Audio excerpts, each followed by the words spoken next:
get rid of this Ayatollah t-shirt? Khomeini died years ago. But Marge, it works on any Ayatollah. Ayatollah Nakbada, Ayatollah Zahedi. Even as we speak, Ayatollah Razmara and his cadre of fanatics are consolidating their power. I don't care who's consolidating their power.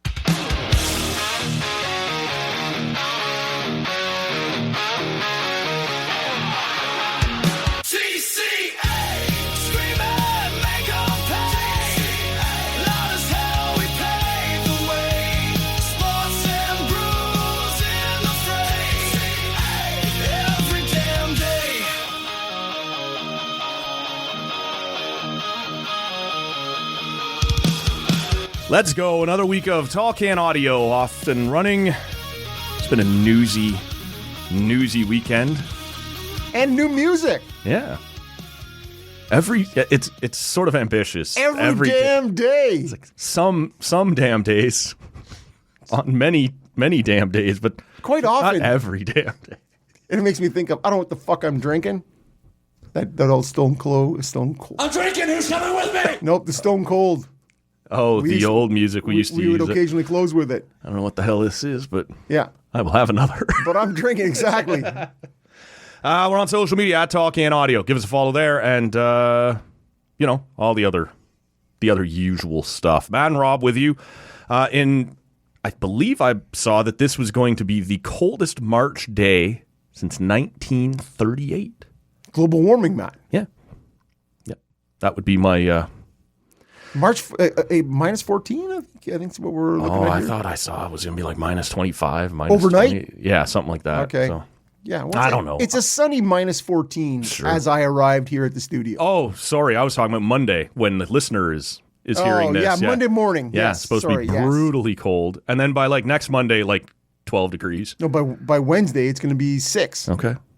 Well, by Monday, it'll be 12. My thing's not untrue just because you got a thing. Mine's sooner and better. We're all not sure we're still going to be here a week from today. So let's have a beer. Beer! What are you having, man? I got something. Can I play the thing now? I'm drinking. Who's coming with me? Courtesy of LSG. I'm coming. He was over to, I was recommending Bicycle after all the Bicycle I've consumed recently. Yeah. He was over and he grabbed me the new Canadian Wolfbird. Never heard of it. Well, it's heated. It must be new. The heated rivalry. Okay. Do you remember the part where men are having sex? Yeah, vividly. Yeah, it's in between. Okay. It's in the maybe in the final episode when they're sitting. There aren't many in between. When they're sitting out by the lake and he's got the cottage and he hears the loon. Yes, and it scares the shit out of him. Yes, and he says, "What is that? Some fucking crazy Canadian Wolfbird?" That's right. So this is the Canadian Wolfbird IPA. And on the side of the can it says, "Is there a heated rivalry between Cryo-Mosaics and Dulcedo hops?" Let's find out. We'll find out because together they bring this juicy tropical fusion. So anyways. The cottage is now on Airbnb. Oh, really? Yeah.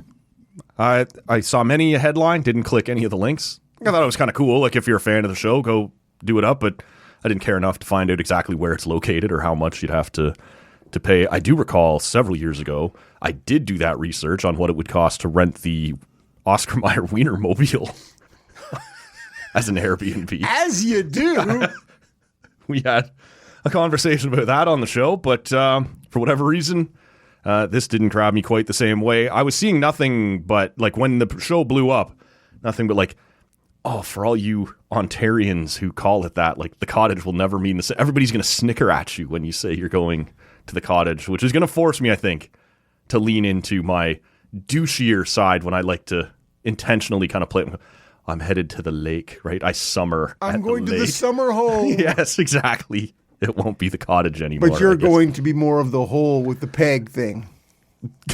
That's also a reference. He says that in episode 5. This is it. So you did end up finishing it. Oh, I did. Yeah, okay. I think when we first chatted, you had only seen a couple episodes. I think when we first talked, I don't know if I'd seen any of it. Okay. And so, yes, I consumed it in its entirety. I laughed. I cried. It became a part of me. I think there's And a lot now of crying. I in the, want for more man-on-man enjoyment. And thanks for the beer, Stevie, the sound of men enjoying themselves. which is way better than the smell. Okay. I am having... Man. And I'm way less lubricated than last week.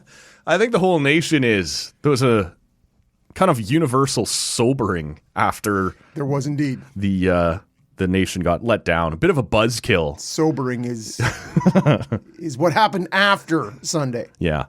From the Nita Beer Company, a Mr. Brown has gone coconut. It's been a while, man. Okay. Did I have the new...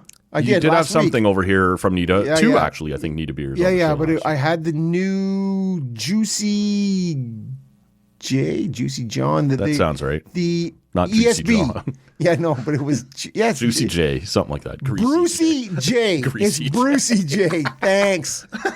Man, it's been a long week. Yeah. It's been a bit. So it's their ESB. It was delicious. Well, I was in there the other day, and We're supposed to go in like sometime this week or something. well, you canceled on me, and I wanted to need a beer. Okay. It's not like I won't go back. Okay.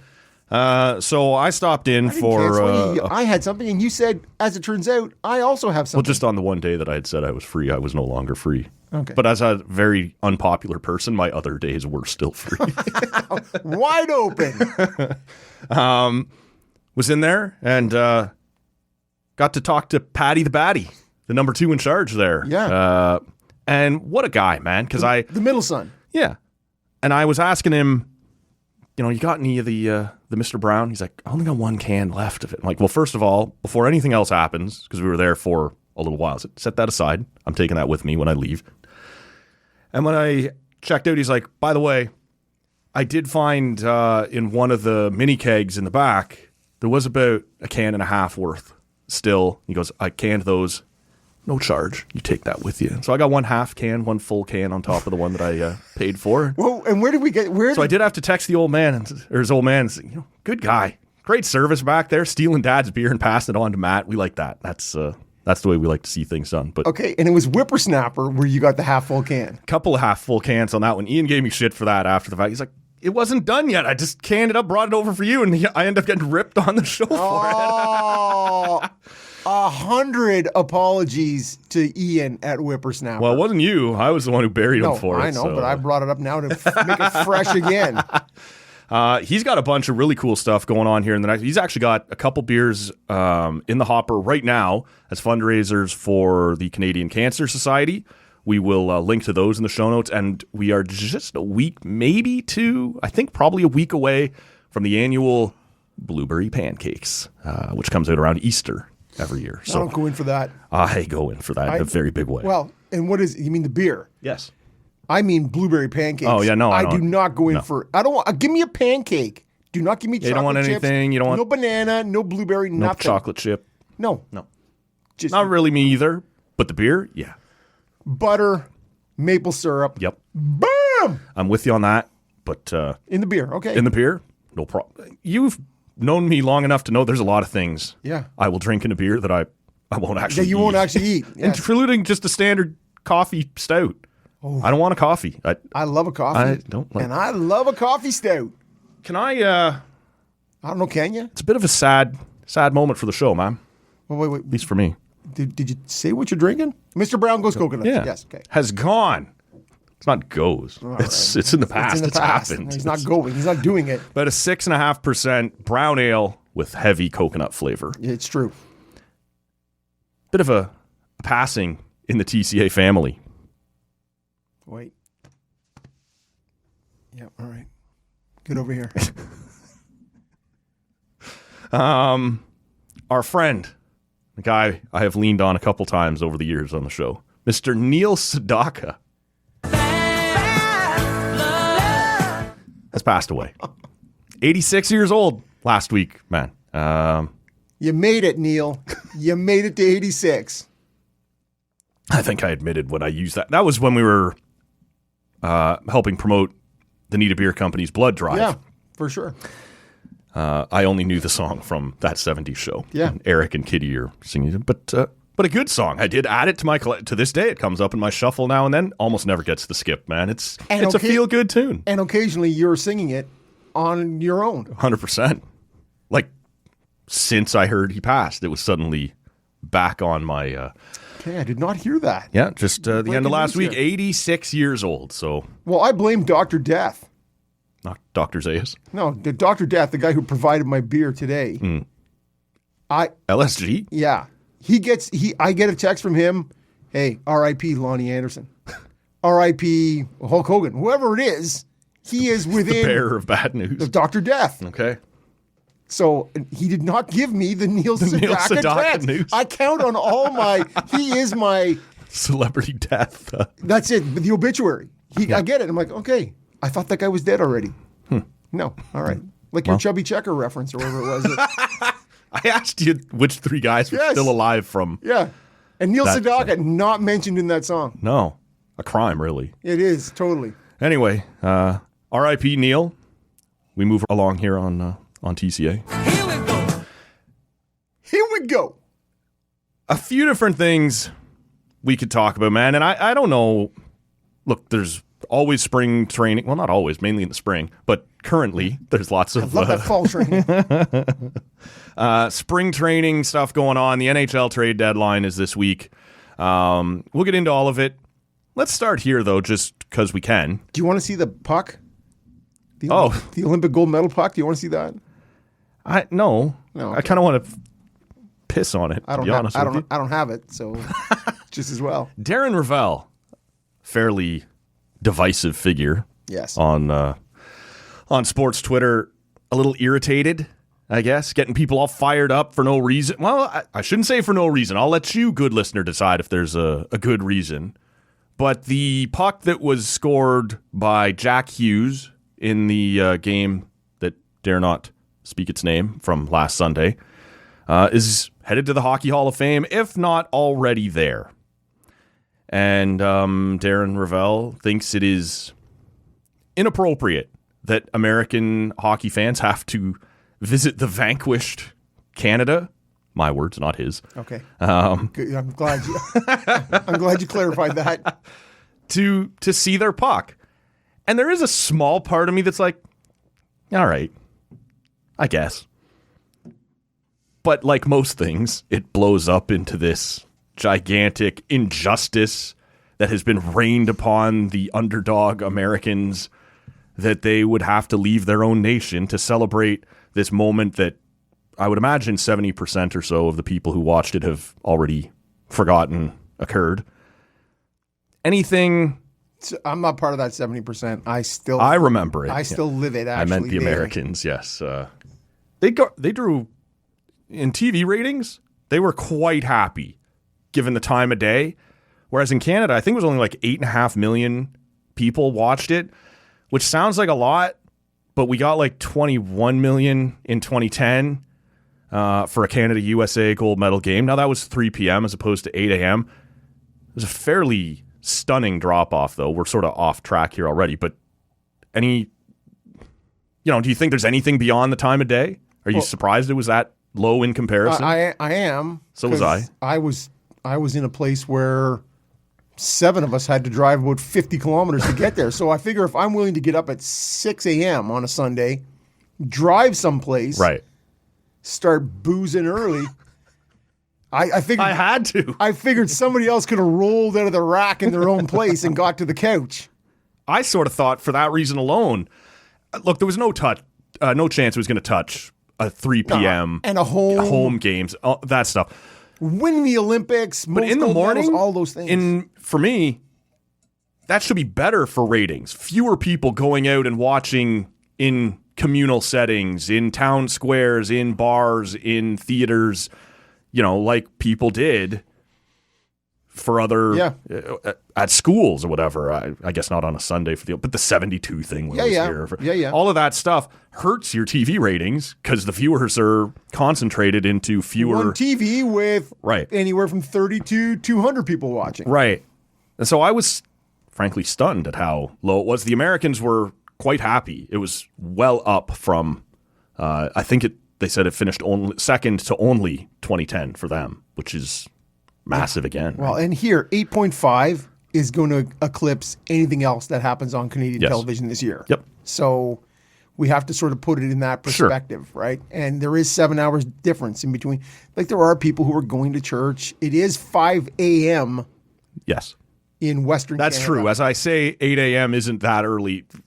There's a whole other half of the continent that's like, Yes. wasn't 8 a.m. here, douchebag. It was 7, 6, and 5. The Yes. further, so now if I'm in Vancouver, I'm getting up at 5 a.m. to watch that game. Yep. Like the old school World Junior games when it used to be Oofa.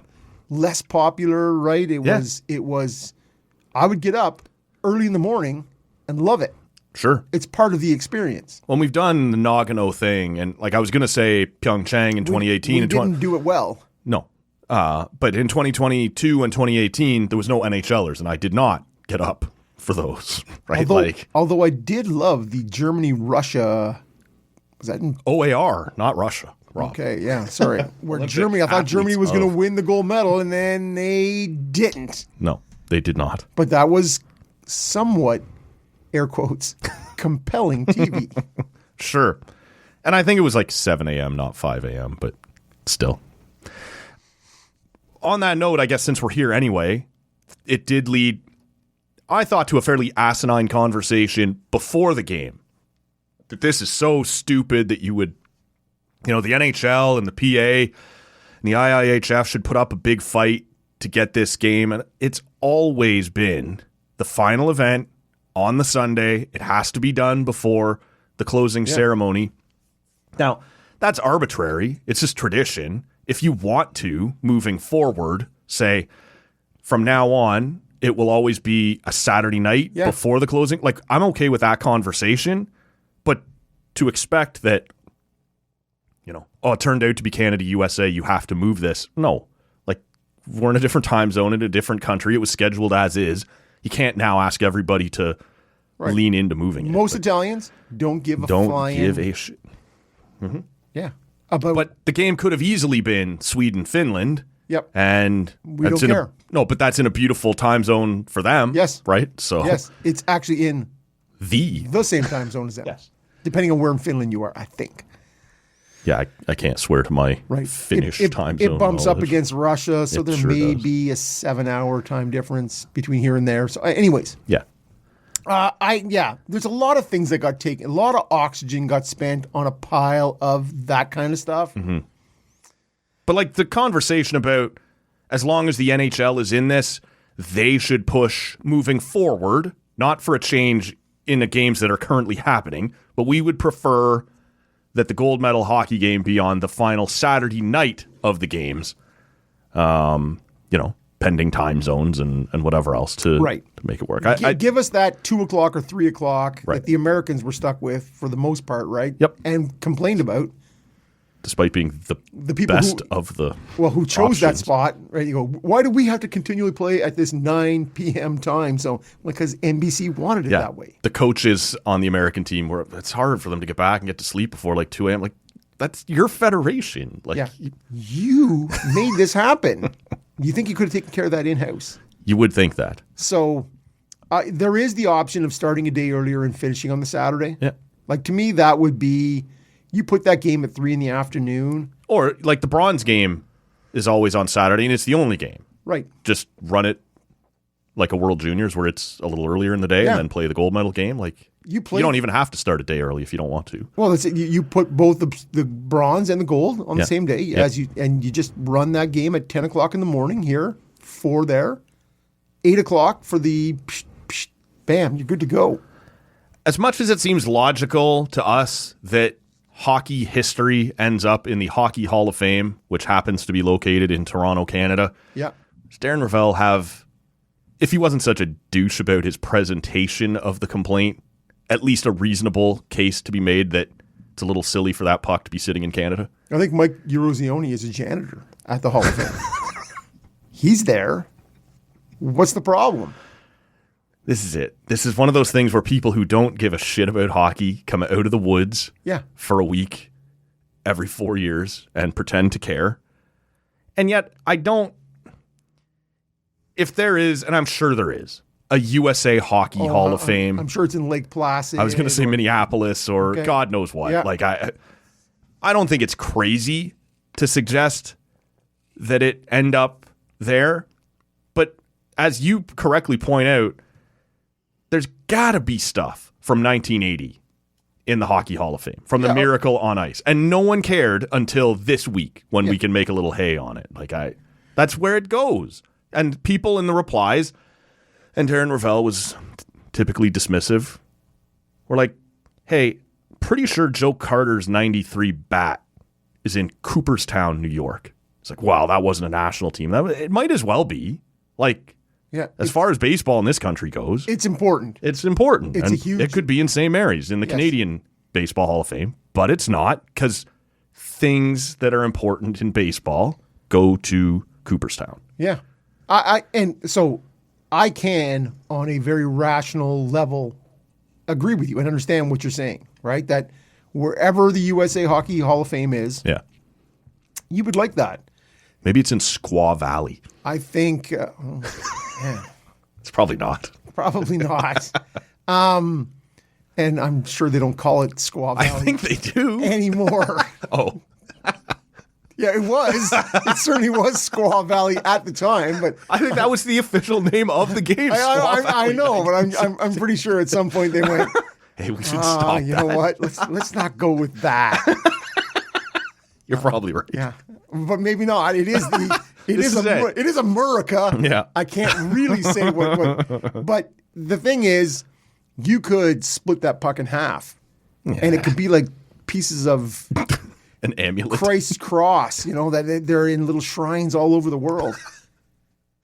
In 100 years, put it in the Hall of Fame. Yeah, I think so, and make it a thing. Like if you want to go see hockey history, venture to, I guess, the evil North now or whatever this is.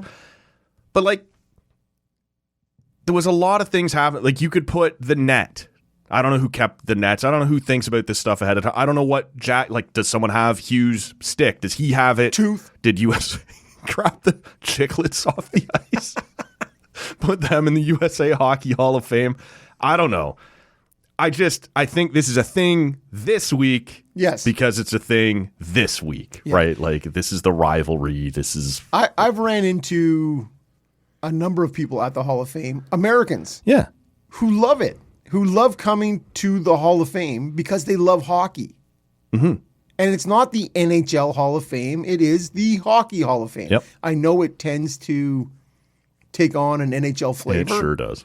But it is you can go to the Well, I've been to Cooperstown. I was pumped to go. Like, let's see what this, and it's a whole tiny little hamlet that's just baseball. Like, there's nothing there. It's the size of Perth, but a couple thousand people. It's got like 8 or 10 baseball memorabilia stores because they just know every year they're going to get flooded with people who want every piece of baseball history they can get. And when it is actually Hall of Fame week where they do the inductions there are stars all over the place doing autograph sessions in these tiny little general stores and clothing stores and whatever else.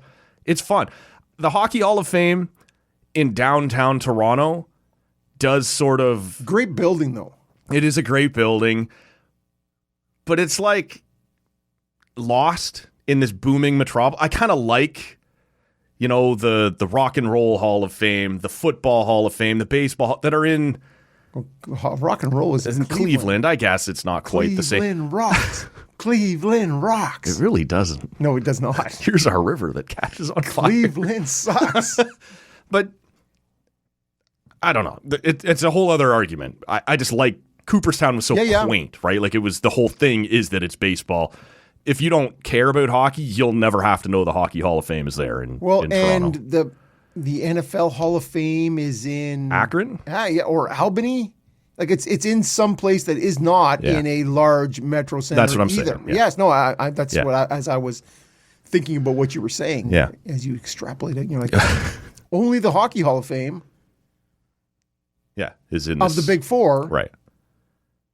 which does make it slightly less approachable, like in terms of being able to afford to stay in downtown Toronto now, as opposed to being able to afford to stay in Cooperstown.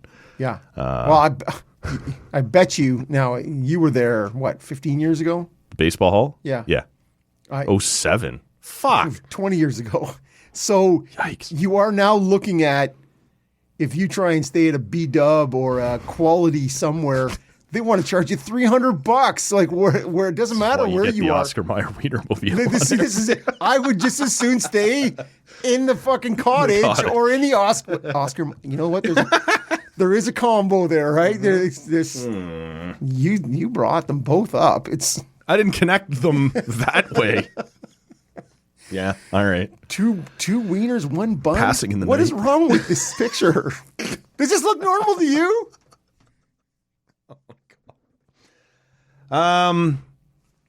Point being, shut up, Darren Ravel. Because, Wilt Chamberlain's 100-point game was in Binghamton, New York.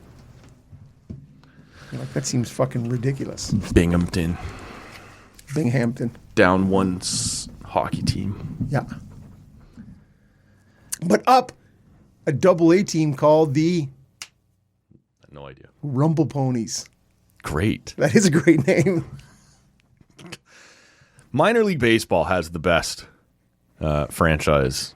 I like the Trash Pandas. Is a great The one. Trash Pandas. The Making Whoopee. The Macon Whoopee is a personal favorite as well.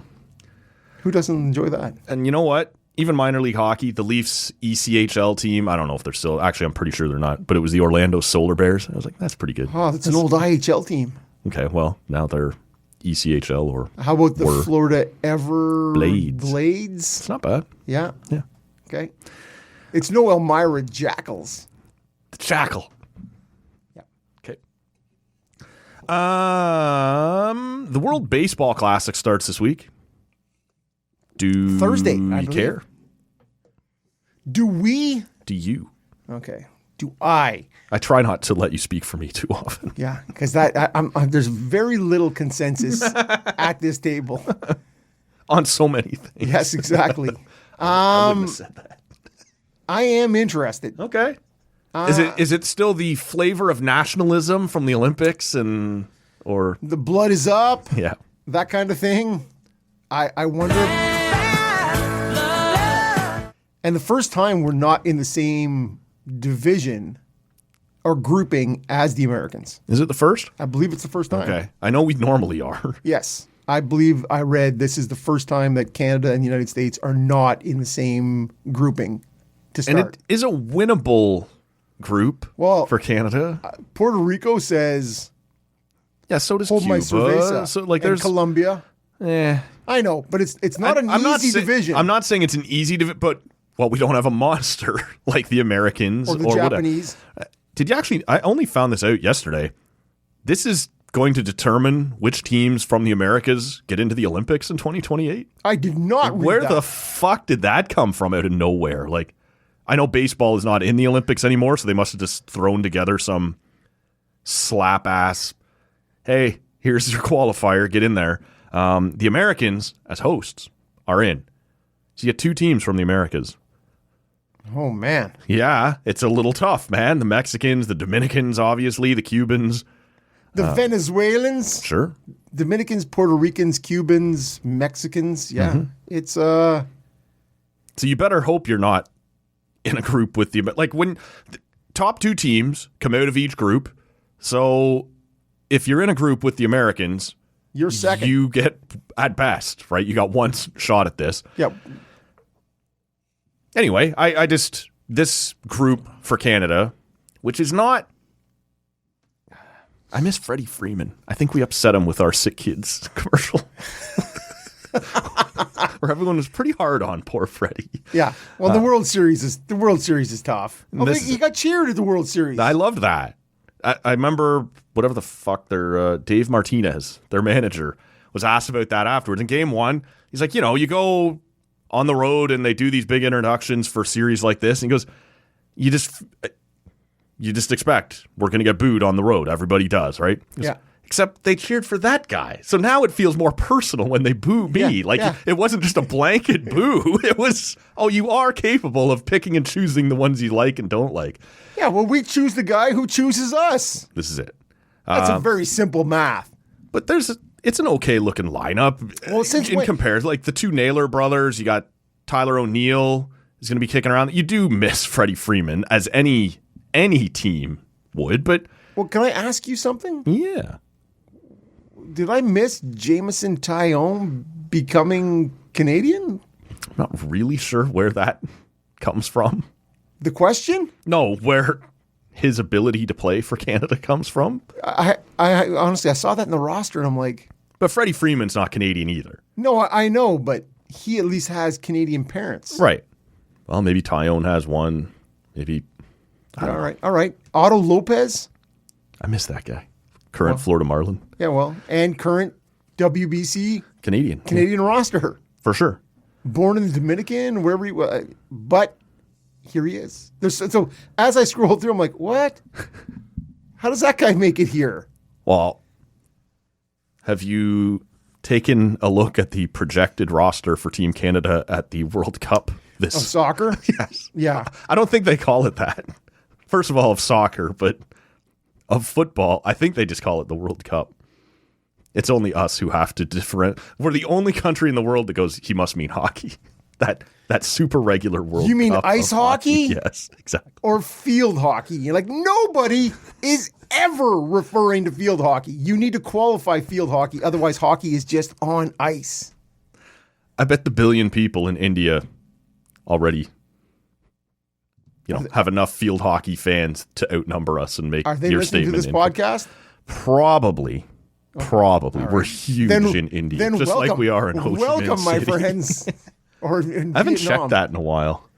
Yeah, there's all kinds of International listenership. We used to be huge in Vietnam. Yes, this one listener in Laos. Good day to you, sir. Love you, buddy. Yes. That's got to be off the Pornhub conversation that one time. It's got to be. I don't really understand how this happened, but I feel more off the rails right now than last Sunday. Okay. I don't remember what. Oh, the World Baseball Classic.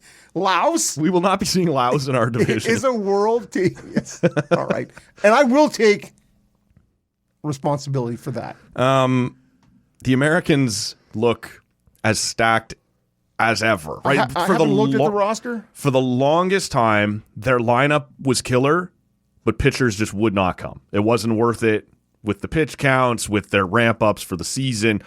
But they've got everyone. They've got Skeens. They've got Tariq Skubal. Like the big boy, Mason Miller is rolling out of bed in San Diego to come blow 102 by some poor Italian or whoever's going to be in their pool. Dutch guy. Right. That looks killer. The Japanese, like, I'm high on this one more than most because I remember how much fun the final was last time. That finished. The Ohtani Trout. Could not have had a better main event, right? Like, could not have had a better finish to that main event. And I wondered 3 years ago if that momentum would carry, and it probably didn't. Like, it's not like I've been sitting here ever since then going, oh man, like, let's just get to that. I can't wait. I'm jonesing for this. Right. But now that it's right in front of us again, there is a part of me that's like, yeah, that was awesome last time. I guess the argument was always, can this thing eventually ramp up? Can it eventually get... And it does feel like more athletes are buying in and wanting to be a part of it, and it is maybe gaining some prestige. And the Freeman thing aside, and there are some other pitchers especially who won't be joining Canada. Yeah. But you have Michael Soroka. Mm-hmm. You have Paxton. You have Quantrill. Yeah. Like this is going to be... This is an elevated Canadian roster from 2022 or 2020, whenever that was. Yeah, 23, I think. That was only 3 years ago. Honestly, it feels like 4 years was too far. Yeah. So this is weird.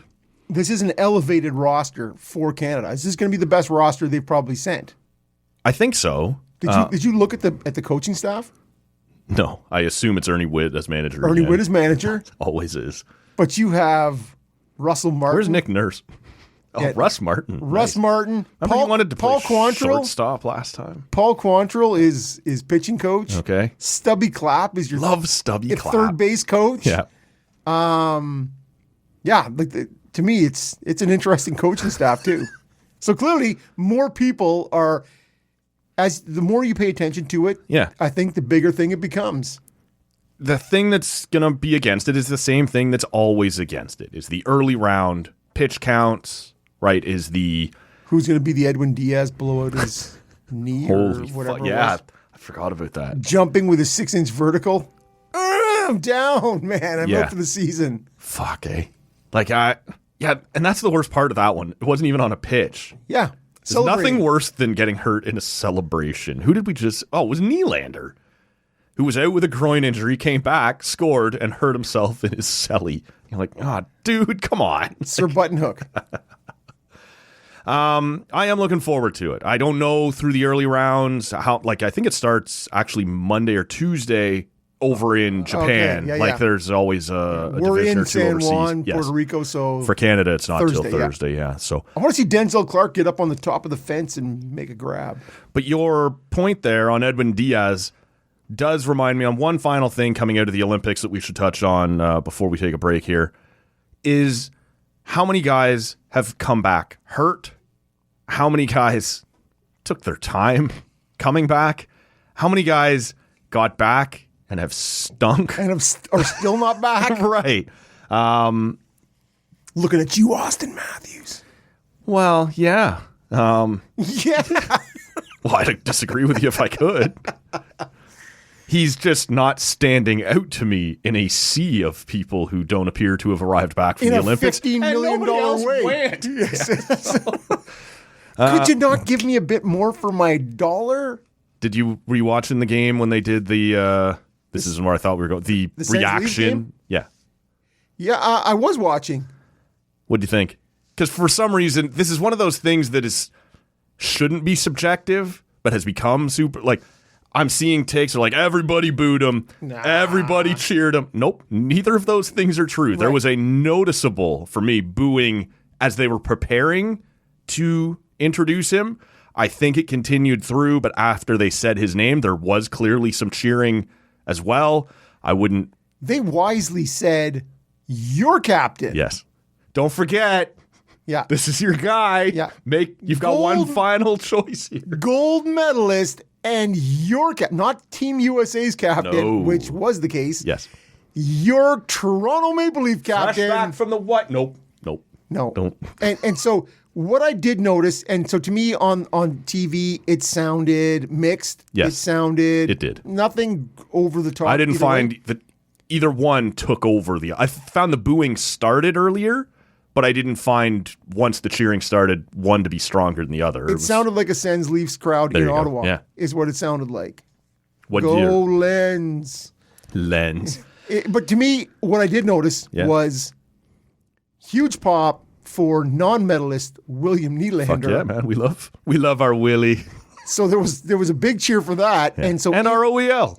You're going to get us a first round pick, buddy. We love you. But in terms of the bump, even from OEL to William Nylander, and then moving from Nylander right to Matthews, it was a certain step down and a mixed reaction. Comparable to Ottawa with Brady and Jake? I think surprisingly, I thought I heard. I wouldn't say they were as strong, but there was noticeable boos there as well. yes, but there was so much more, and I can't speak to the Toronto crowd or the Toronto media, but there was so much more talk leading up because of the Matthew Tkachuk and Brady's obvious affiliation with that. And Did they know each other? And the AI video of of blocked, close the northern border, like all that shit, and the crescendo that built with that sort of Trump in the change room, the FaceTime, and how much news there was in Ottawa on the day of that game. Several days, well, I guess 2-3 days earlier, still tighter to the event. Yes. I found the Toronto one are we still doing this? We still are pissed about it. But can we just be done with this story? Whereas Ottawa was pretty Toronto got to go down south first and Yes. whatever else. Ottawa was at home. Yes, and Brady seemed like, to me, Matthews was the captain. Yeah. But Matthew Tkachuk seemed to be this. He's the one speaking. He's on the President's Council for Physical Fitness. He's this thing, right? He's all omnipresent. He's the one. Well, it was on their podcast where they had the bride with the bridesmaids, Yes. and that's got Matthew's fingers all over it. But Brady, you are part of that. Sure. And so there were all these things in Ottawa. So I found Ottawa to be more in-house positive towards Brady than the Toronto crowd was towards Matthews, which somewhat surprised me. Just if I could. Yeah. And I think part of the thing is, and there was lots of talk on sports radio about the reaction, what the reaction to Brady was going to be. And the media was very pointed and very direct with him in the morning. Shout out Claire Hanna. Yeah, she asked some great questions. Mm-hmm. As same with our boy Mackenzie. Oh, Julian. Julian asked some great questions too. Yeah. And did not let Jake Sanderson or Brady off with cliches or cheap answers. No, those follow-ups were staying on this. Both of them were right on it. And so And then quite rightly, let it go. Like, recognize as a reporter, it is your job to follow up on this. But once you've clearly gotten all you're going to get, yes, move along. you let it go. Yeah. I think in both crowds, the people who are concerned, the separation between those of you on X who are saying what you're saying or doing whatever is separate from the soccer moms and the 12-year-old kids. Always is. In the There's arena. a real world out there. Right, that there is, you see what you see on social media and you're like, holy fuck, man, the place is going to come down on these guys. Yeah. But there's a pile of people out there who aren't living in that world who just go, yay, blank. Sure. I love this. So it was interesting to see that the crowd, and they fired up the Brady chant a couple of times. Mm-hmm. He played well. He played well in that first game back, which doesn't hurt. And so to see the Matthews reception and to me to contrast it directly with the Nylander one was interesting. For sure it was. And go ahead. No, sorry.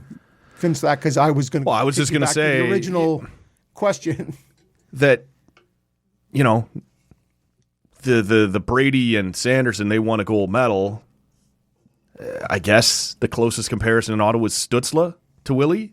Big stars who didn't win medals. Yep. Like, how are you going to balance that as an organization? How are you going to? I was intrigued by Ottawa's approach on the Thursday evening. They went back to the 51st state era of we remind you to show respect to both anthems. And they did an instrumental anthem. They did not send a singer out there who might be subjected to booing. I pointed out on Twitter, if I was the type of douche who felt necessary, and I'm already projecting a little, to boo an anthem. Seems like it's going to come right now. If I was the type of guy who wanted to boo an anthem, it's quite likely the only thing holding me back is guilt for booing this singer. Right. Once you take the singer out of the equation, pedal down, man. I can boo all I want without feeling any morsel of guilt for that human being on the end of it.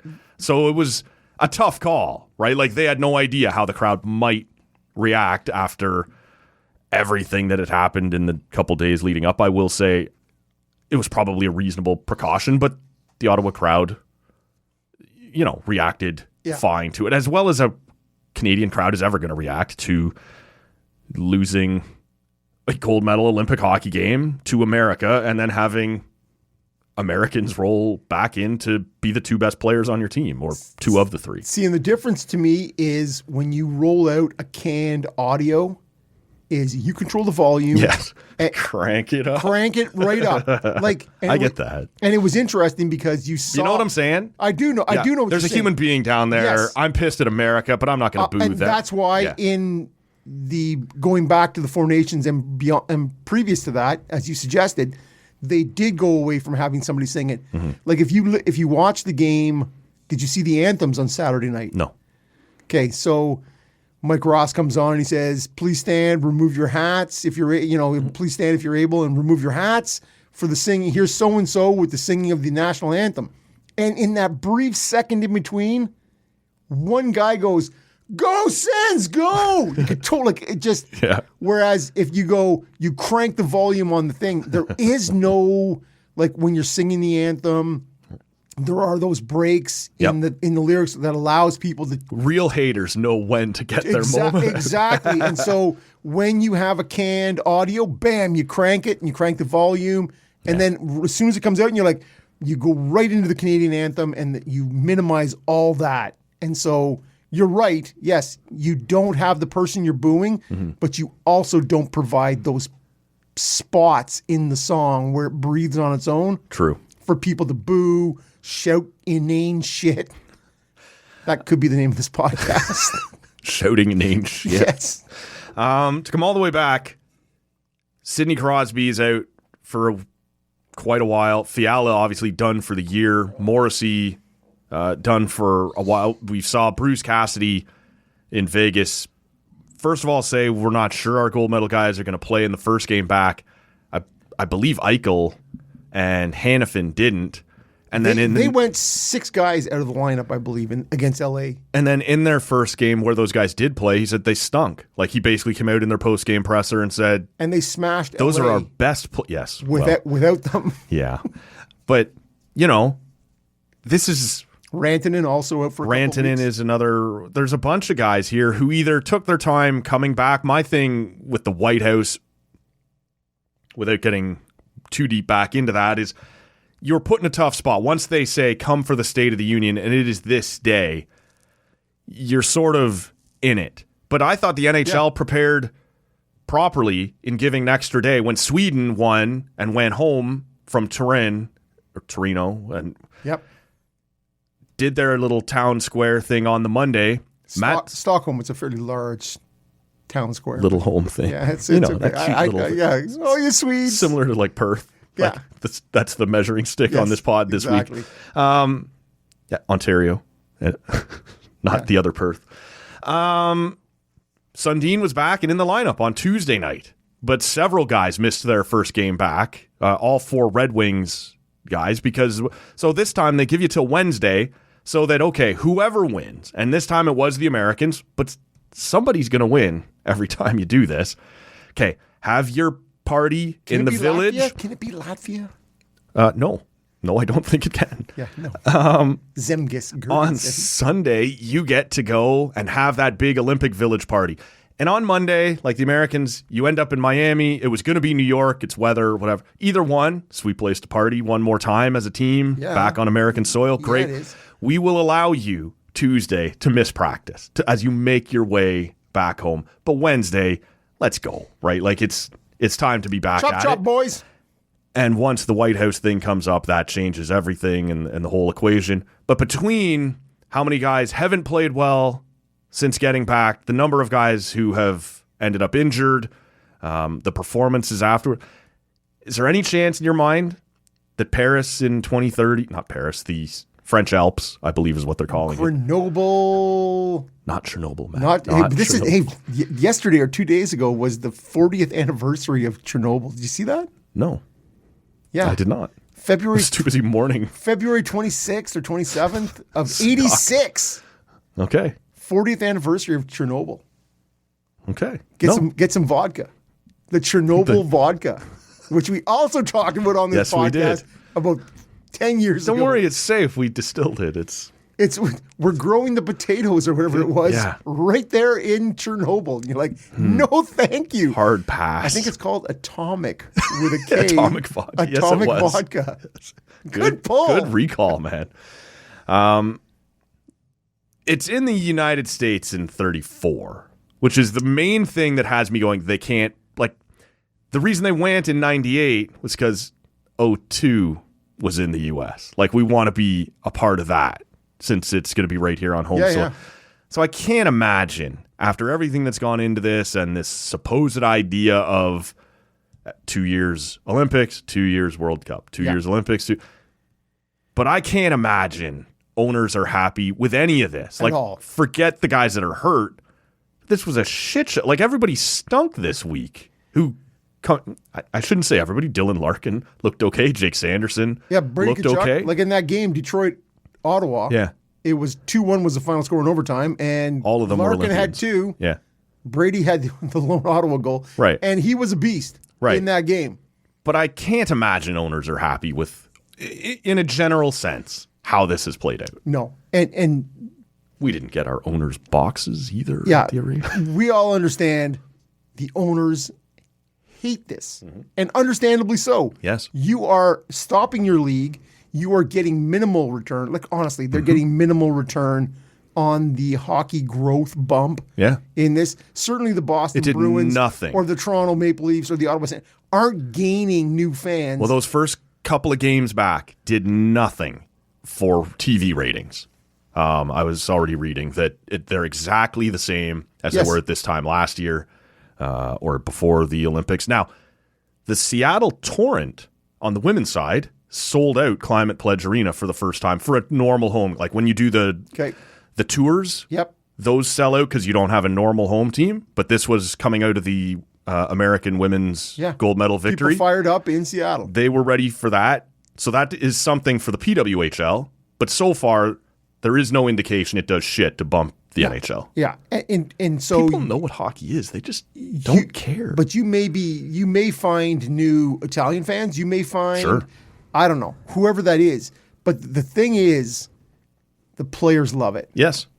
And this was their demand. This was the biggest thing going into the CBA. As long as this is a CBA bargaining chip, the ownership has to understand that, and they leverage other things. Yes. Against we will give you that in exchange for this. Yeah. Yeah. And so, to me, that is always going to be there for the owners. Right now, does it suck that LA was on either in a wild card spot or on the cusp of one? We traded for Panarin to give us a bump, and now because we need more offense. And now he does nothing but replace the offense we lost. Yeah, from Fiala. Yes. And so there is that. And Pittsburgh, which actually now was in a wild card spot and is now in a Metro playoff spot. Yeah. It's hard, though, without Crosby for the next. It is. You do have that sweet Stuart Skinner juju working for you there. Sorry, Edmonton. Well, fuck, eh? Tristan Jarry off a cliff again this week. Woo! Not good. But Skinner's going, and they just turned Kulak into a second and a prospect. Not even Gerard, a prospect. Sam Gerard. Yes. Who hasn't quite panned out yet, but. Okay, but he's going to be a top 4. He's going to slot into the top 4 in Pittsburgh. Yeah. And you get that second? No, that's a sweet bit of business by Dubas and a poor bit of business by Bowman. So I don't think we should have fired Dubas. You're a fucking Dubas fanboy, though. I know. You love Dubas. I know, but look at what's happening. Yeah, I know. You've turned Carlo and Lawton, you've got a couple of first-rounders out the door, and now you're looking to recoup some of that. If I can trade Lawton or Carlo for a first. Third, maybe, yeah. I'm going to give you Carolina's first. You've turned your shitty top 10 pick. Yeah. Yeah! But no, I don't think this is going to change as long as the players have such full wood. And as you suggest, it is in Western Europe and then coming back. Utah again. So I don't see the NHL moving away from it. More open mouth. Yes, exactly. Let's see what happens post that. Are we in Calgary? Maybe we still get it. If not, that's what they are talking about Vancouver or Calgary. Yeah. So we'll see. We'll take a break here because I need a new beer. I can hear Rob's can also over there is light. Yeah, but something else is not. We're going to play, as we always do during the break, a little piece of audio for you, and perhaps we'll react to that on the other side. Yes! Stay there. Here we go. And I saw you've said that you have the smallest penis in the world. Do you still believe that? And what makes you say that? Basically, just like the research that I've done online. I mean, I welcome anybody to come out there and beat me. Do you plan to enter in Guinness Book of World Records or anything like that? I think I looked into it, and I'm not really sure if they give out records for that sort of thing. Maybe you could be the first. But I would. And I saw ever since you've spoken out publicly, of course, there's jokes, but some of the jokes are like, saying that maybe you should join OnlyFans because there is an interest about what exactly that looks like. Is OnlyFans something that you're considering? No. What's the reason that you wouldn't get on it? I don't really think that there's a high market, and I wouldn't want to put myself out there like that and make $27.99. You've said that you have a .38-inch penis. Just from your hand, can you kind of demonstrate like how big or how small that would be? And it's probably like the size of my fingernail. And is that fully erect or is that flaccid? That's erect. Like when it's flaccid, it's smaller than that. Hello, ladies.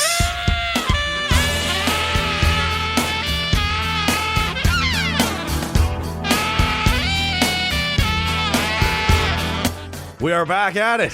The second half of the Talking Audio podcast. That was on TMZ, man. That's journalistic integrity. They would not steer you wrong. I wouldn't put myself out there, but I did look at the pricing. I was just gonna at $27.99, pretty specific, man. Pretty specific. And I gotta wonder though, if you're out there and it's your name, like this was a thing, and I guess it's actually a couple weeks old. I had missed it. I actually have a buddy. A buddy is strong because now I have to disown him. His name's Mike Phillips.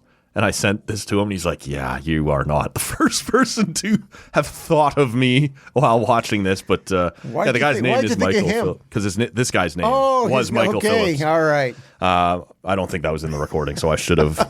Okay. I should have led with that. But once you have crossed through that lens and you are doing interviews about it, might as well make some money on it, man. Once you have put that out there about yourself, just... Once you've crossed the penile Rubicon, you're out there, man. That's it. People are talking about your half an inch. And it's not $27.99. It's $27.99 times however many people might be curious about that. I bet you. You'd make money, man. You'd make money. You'd make money. The size of a fingernail. Come on. I got to see that. Come on. Yeah. Well, why else do you give someone $27.99? Well, I'm like, how big? Like, there's head. There's like, what are we talking about here? That is actually what they call it, clitoris. I guess that's true. And the guy's just scissoring everywhere. There's all kinds of things happening. I don't think the Guinness World Records is so into that. He's interested in my business. Yeah. So, what are we drinking? I'm winded by that, to be honest with you. TMZ, only the finest in news gathering. Her flaccid or erect? There's jokes. There's jokes. Yeah. She seemed keenly interested. Yeah. Could you actually... You got her $27.99. Could you drop trow and show us right now? Hey? Did you not get that feeling? You could keep your underwear on. Come on. But if you could make a small tent? Only fans. Only laughs. Only sadness. Once you've put your name on it, man. Well, you've come on there and said, I have the world's smallest penis. Right. Oh, man, I'm so glad I let that breathe. That'll be a button. Why would you not? Now you might as well just ride with it, right? This is it. Yeah. Well, and I haven't seen it. I'm sure there's a video to it. Yes. You've got his face. Yeah. Come on, man. What are we talking about? Legend. Go all the way, buddy. Michael Phillips. Michael Phillips. Shout out to the Mike Phillips of Kawartha Lakes, Ontario. For sure, man. Sorry about your business. As I said, he reports. I've heard.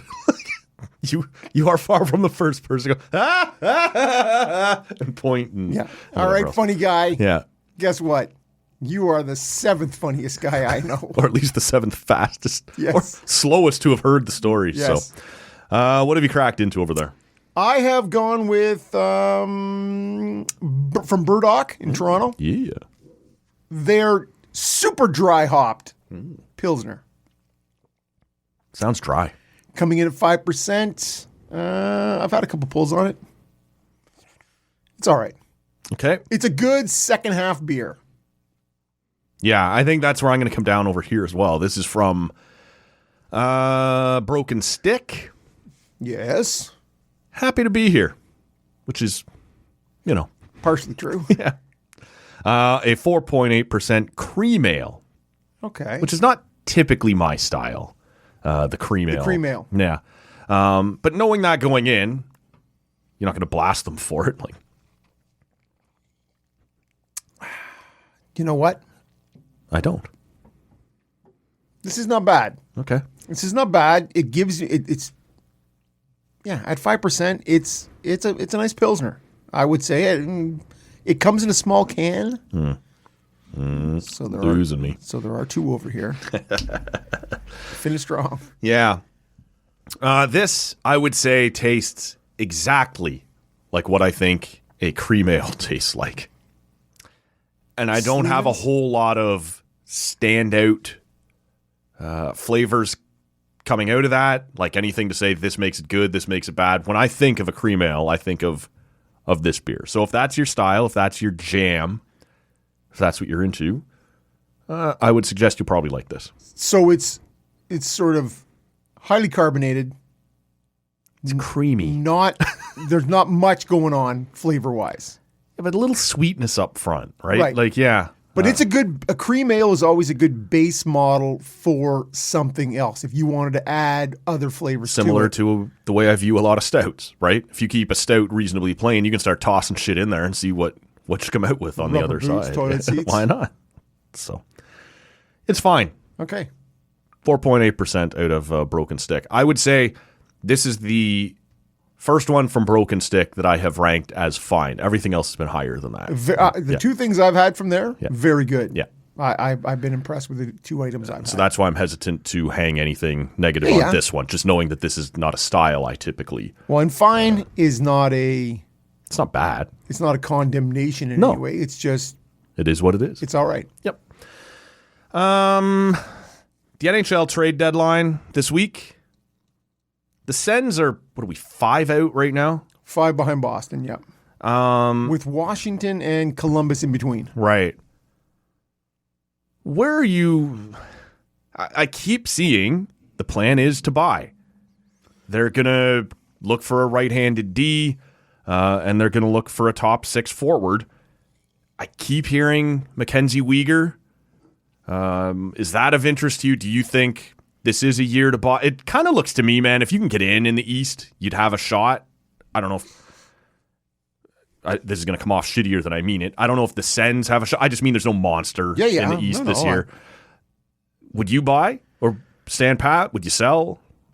Well, first and foremost, Toronto and Ottawa, both in last year, played Saturday night. And if you're going to be in a shitbird race like we saw on Saturday night, is it not better to be... Better wax the other shit. You put the boots to the other shitbird? Is 100%. It not better?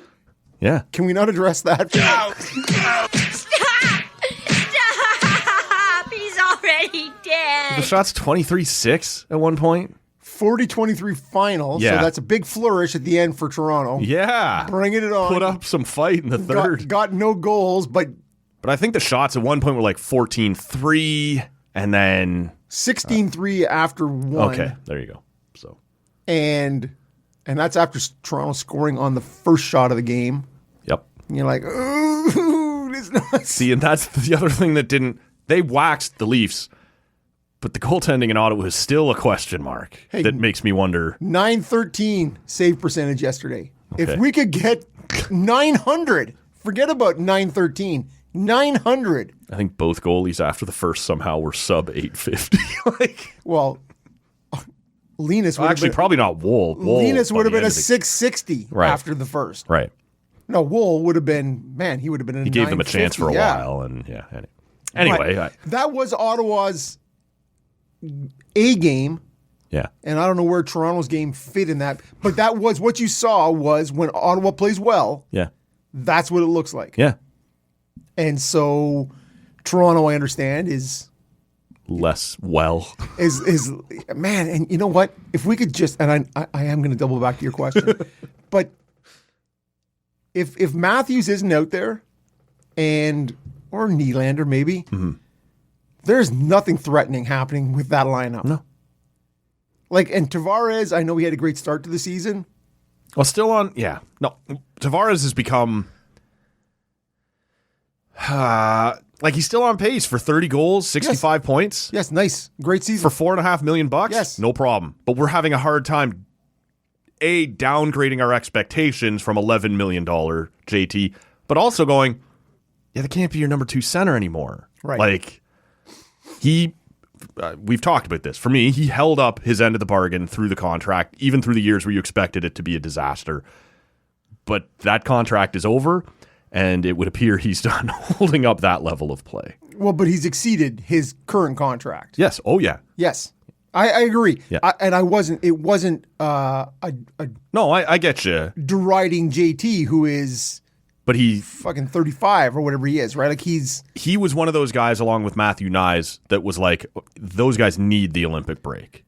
Tavares because he's burnt out, and Nyes because he's hurt. Right. And they have both come back looking identical to before the break, and you go, oh, that's a problem. Well, and I'm surprised Nice came back after the hit last night from Giroux, but Saturday night from Giroux. Yeah. Toronto just looks so Done. To double back to if I'm deadline. if I'm Toronto, Oh, I'm selling whoever I can sell.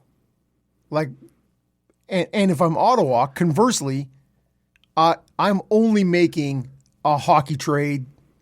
Like, Uyghur has term on his contract. So if you had to give up something, 5 years at over $6 million. He's Yeah. 32. Yeah. That would worry me. well, I get that he's a fit right now. How quickly does he become Hamonic? I'm more concerned with how quickly does he become Jensen. Well, as long as he doesn't need his hips replaced. Yeah. Or, Yeah, 32 does not bother me. 35 but it will in bothers 3 me. years. Yes, when, yes. Stutzla and Sanderson, these guys are supposed to be in their prime, and you got Okay. this anchor. Kachuk is up in 2 years. Yeah. Batherson is up next year. Like, you are looking at You see Batherson's taking a rough ride here this week as well online. He's on pace for career highs and everything, and you're kind of like, I think people expect him, like he had 2 goals on Saturday night. yeah. Because he's got a crazy shot. Mm-hmm.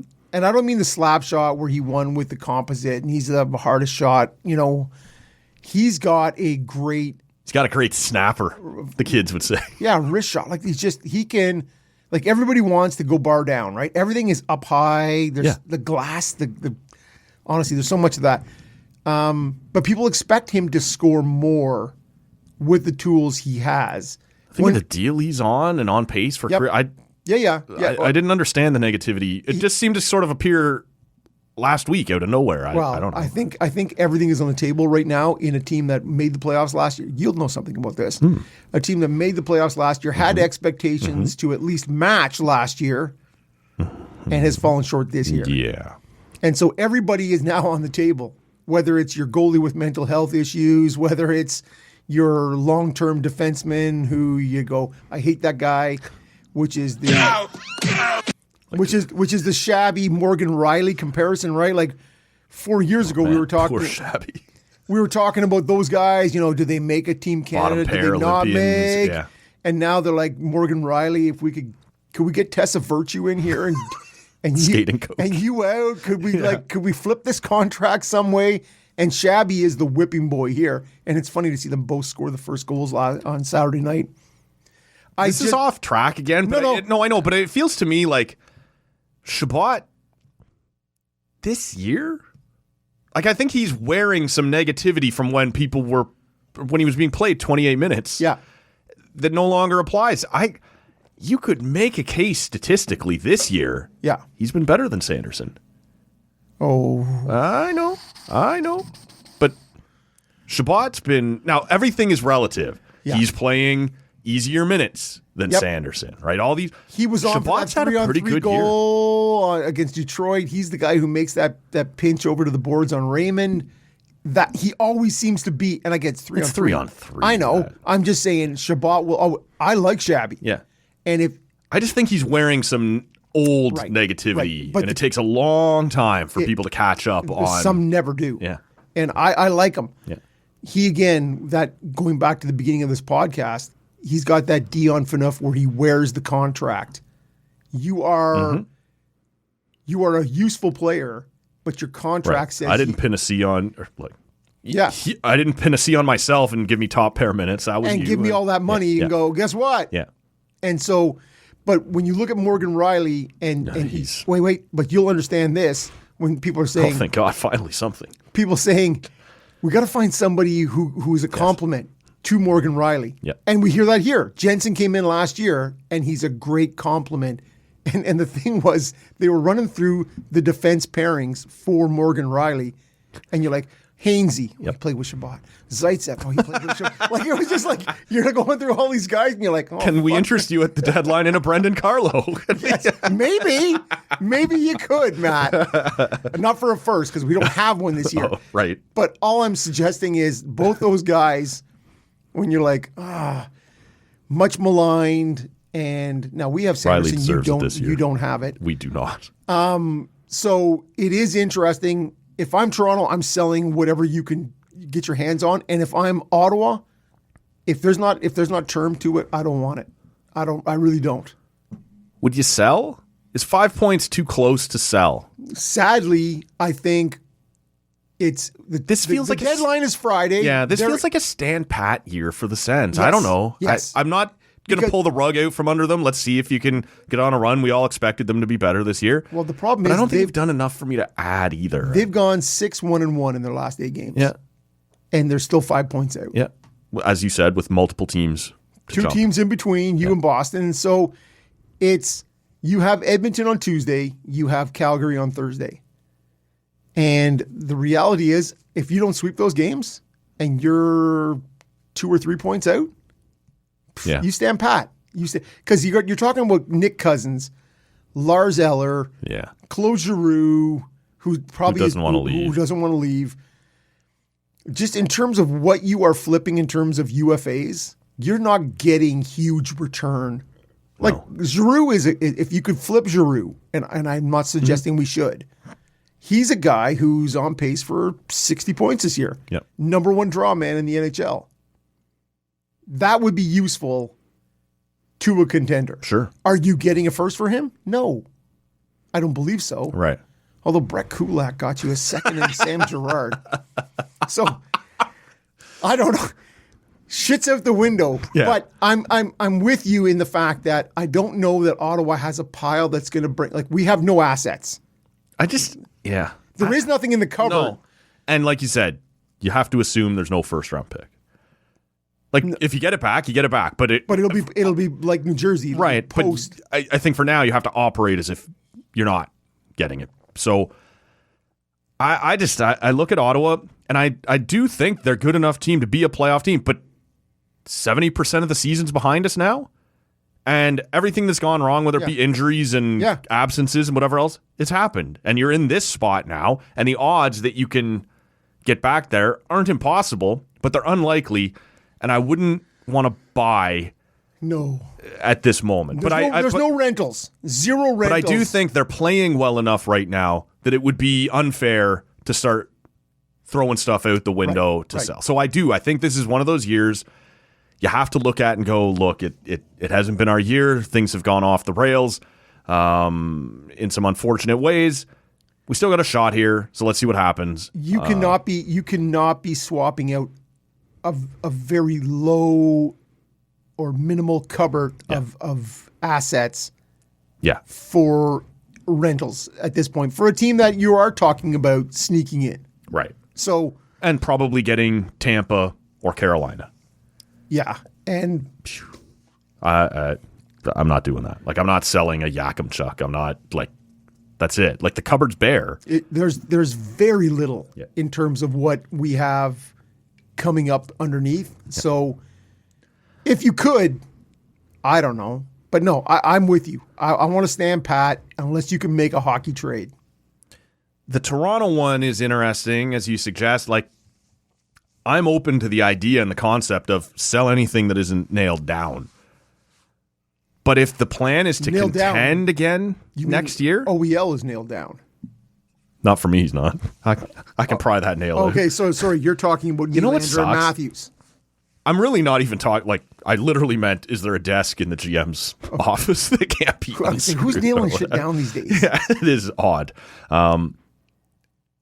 I'm probably not trading Matthews or Nylander. No, but because those are the only two things you have. if you plan to contend next year, and maybe that's a pipe dream, like I've already said, I think the window's closed. I do think a smart GM can get them back in the playoffs next year. Yes. But I think the window of being viewed, however, like some people made that decision a long time ago, whatever you thought that window is for me closed. But I'll trade OEL. Frankly, I'll trade Matthews or Nylander if it makes sense. Like if there's enough, I can't imagine that's going to be the case. The problem is if you think you're going to contend next year for a playoff spot and be in that mix, OEL is one of the few things you have that you would actually like to have back next year, right? Like you have to replace him if you trade him away. Bobby McMahon, I want no part of 5 times 5. Yeah. 3 times right 3 now, apparently. we can do. Oof. I know it's not getting it done. The days of 3 times 3 for a guy who's got 20 goals. On pace for 30. Yeah, guess what? I know. But he goes silent for months at a time. And we're playing him on the top line. That's part of why he's got some juiced. That's only because Matthias Micheli didn't work there. Yeah. I don't know, man. I think Toronto. I've done a couple of solo shows, so I'm going to give you the field on this, or I don't even know what that expression was supposed to be. Give you the floor, I think was. Yes. I'll never totally give you the mic. But I think they're in a bad spot. The coach has to go, and the GM has to go, but they're clearly not doing that right now. So this GM is going to get to run this deadline. He's going to run it in a way that best protects his own job. And that's not what this team needs right now. Who needs to go first? GM or coach? I would take a really big broom and sweep them both out together this evening. If you could only choose one. Yeah, the GM. Who's done more damage? And you think this coach stinks, but it's not a well put together team. So yeah, I don't know. How about this? I'll fire the GM who has watched this play out all year long, and the only things he's done are to fire an assistant coach and claim Troy Stetcher off waivers. And you know what? That claim, good claim, man. He was the cause celeb for a little bit. But you have done nothing. And you have ridden this thing off a cliff. Like you turned a President's Trophy. No, you turned a division-winning team. Close. Yeah. They're bad. They're bad. So do you think this is Leaf-based? Do you think that Toronto this season could do, and this is very current and very popular, could do a Boston? Yeah, I don't know. Just flip a couple of things out. And is there a Toronto out there we could get a first and a Fraser Minton for? Oh, wait. No. We don't have the Where's Pierre Dorion? Right. No, sorry, man. We can't This do is that. it. I do think those sorts of things are on the table. I have no confidence this general manager can do it. And that's a bit of a problem for me. So I look at it, man. Trade anything you want, but if you want to assume you're going to bounce back next year, and look, there have been like Tanev has been out, and the goaltenders have been hurt in the first half. Like those things are relevant. Well, but how they weren't good. I said this last year, man, and we argued about it, and I was too close to it. They weren't good last year. The goalies were good. The goalies were great, and Mitchie puts up 100 points and then departs. And so did the goalies Nylander exceed last year? Was he second in the league in goals last year, Nylander? Like he was. You had a bunch of things that went better than you could have hoped for. The goalies come back to earth, which was always the fear. Now Mitch is gone. Your defense is another year older. Chris Tanev isn't around. Well, and he's 2 years into this contract. Yeah, and we all knew when they signed that. You went, it's too long, and he's good for the first 2 or 3 years of it. He is the Santander. You need to get the value out of this contract in the first year or two because it's going to go down after that. If you start blowing up those first 2 years. There's no way of getting your value out of it, and here we are. And so Tanev not being in the lineup for most of the year, it feels like. Yep. Oh, I think he's only played like 9 games, 12 games. It's taken what was a rugged, built for the playoffs kind of defense. You're exposing so Riley and McCabe. If McCabe now is it's rugged and built for the waiver If it's McCabe and OEL are your 2 best defensemen, and you're going to trade OEL. And to be fair, I'm coming down on that side. I will do it because he will never be worth this again, and he won't be this good for you again. If you can get somebody to give you a first now, I'll do it. If I'm Toronto, you obviously keep Tavares. You keep Nylander, you keep Matthews. Yep. Anything else we can talk about. And you take I keep Wall. Sure. And anything else can go. Anything else. The Hildebeest? All right, no. I don't know. You keep him. Who knows? You keep him and you go with because he's Stolars can go. Because that's what I'm saying. Stolars, you flip him if you can get anything for him. Because Hildebeest is he needs waivers next year. Yes. Right? So you were going to have a problem there anyway. You count on him. Yeah. Everything else can go. Yep. Everything else can go. And if you can the problem is, do you want to play next year? Are you rebuilding completely? Because if you are, you might as well trade Willie and Matthews. It's because you have Matthews for 3 more years? 2 more years. 2 more years, and you have Nylander for 5 more years. Yeah. So you... Leaf for life, I think. Yeah, okay. So you hold on to those guys. You take... Because honestly, bottoming out is so that you hopefully get one of those guys. I'm not suggesting this is a rebuild. I'm just saying a total retool is so you can get a Matthews or a Nylander. Yeah. Well, you have one. What you hope is... You have 2. Is you can get an Aho, those later round guys, those steals, right? Leafs also, we haven't mentioned yet, barring a complete, month of what they just did against Ottawa, aren't getting down into the bottom 5. No. Like they're going to lose their first round Anybody pick as well. talking about them sort of tank, you'd have to tank. I don't think they're bad enough. That's the problem. They're not. The West. Look at the bottom of the West. Yeah. It's not happening. No. You are not getting... We are probably going to give them the 6th overall pick. I do imagine we'll get that low.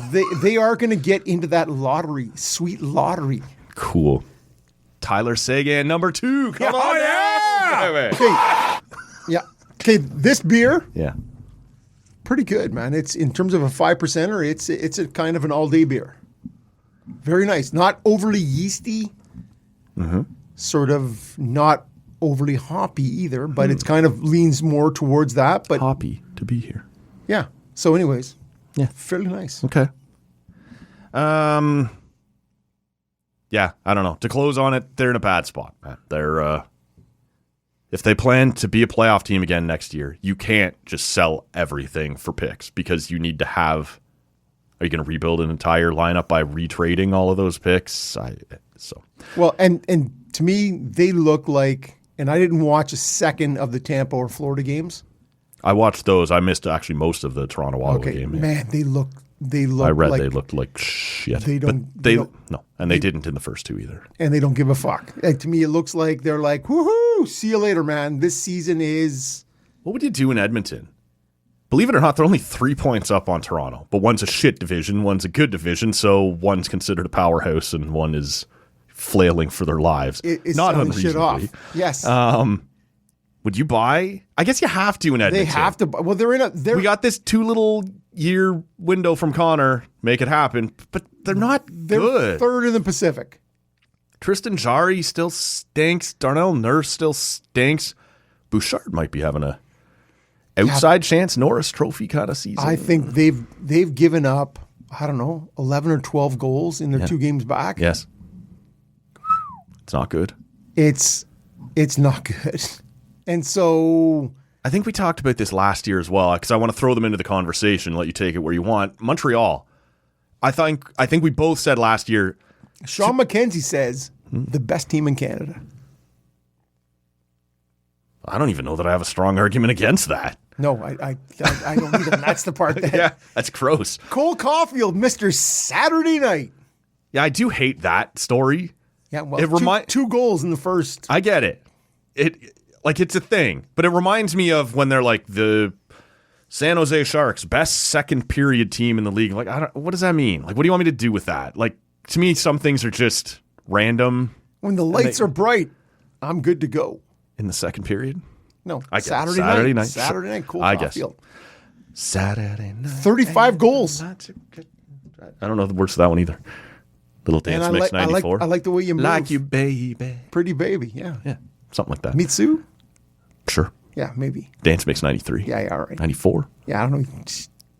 93. I don't know. I'm doing legitimate serious things in that time. You're just doing whatever you're doing. I'm 9 years old and rocking out. I got the horns up. Let's go. The Habs and the Oilers.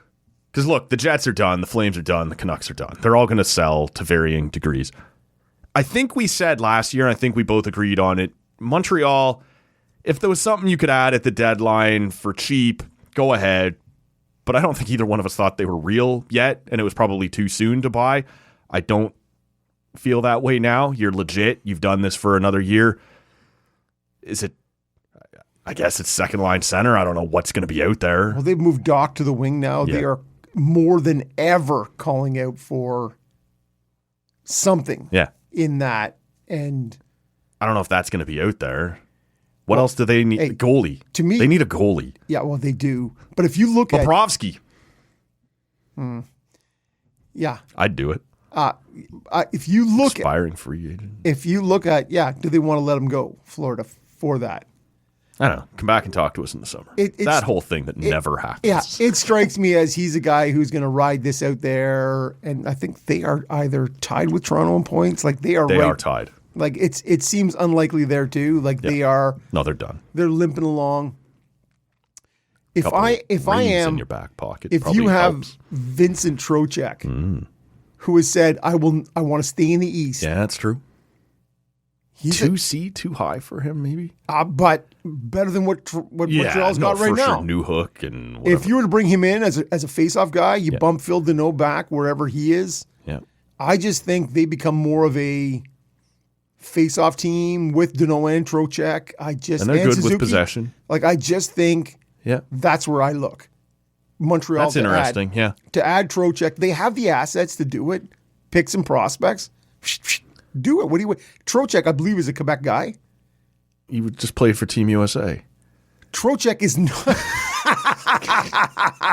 I don't think he's a Quebec guy. No, man. That's Vincent Trocheck. Honestly, man, my brain just broke because of course, man, he is. To go there, I think that is where I would look if I was Montreal because he's willing to go. That makes sense. He's already said, stay in the East. I'm not going to go to the far west. You're right. But I will do this. Yeah. Stay in the East. And I will do anything for Cup, but I won't do that. Yeah.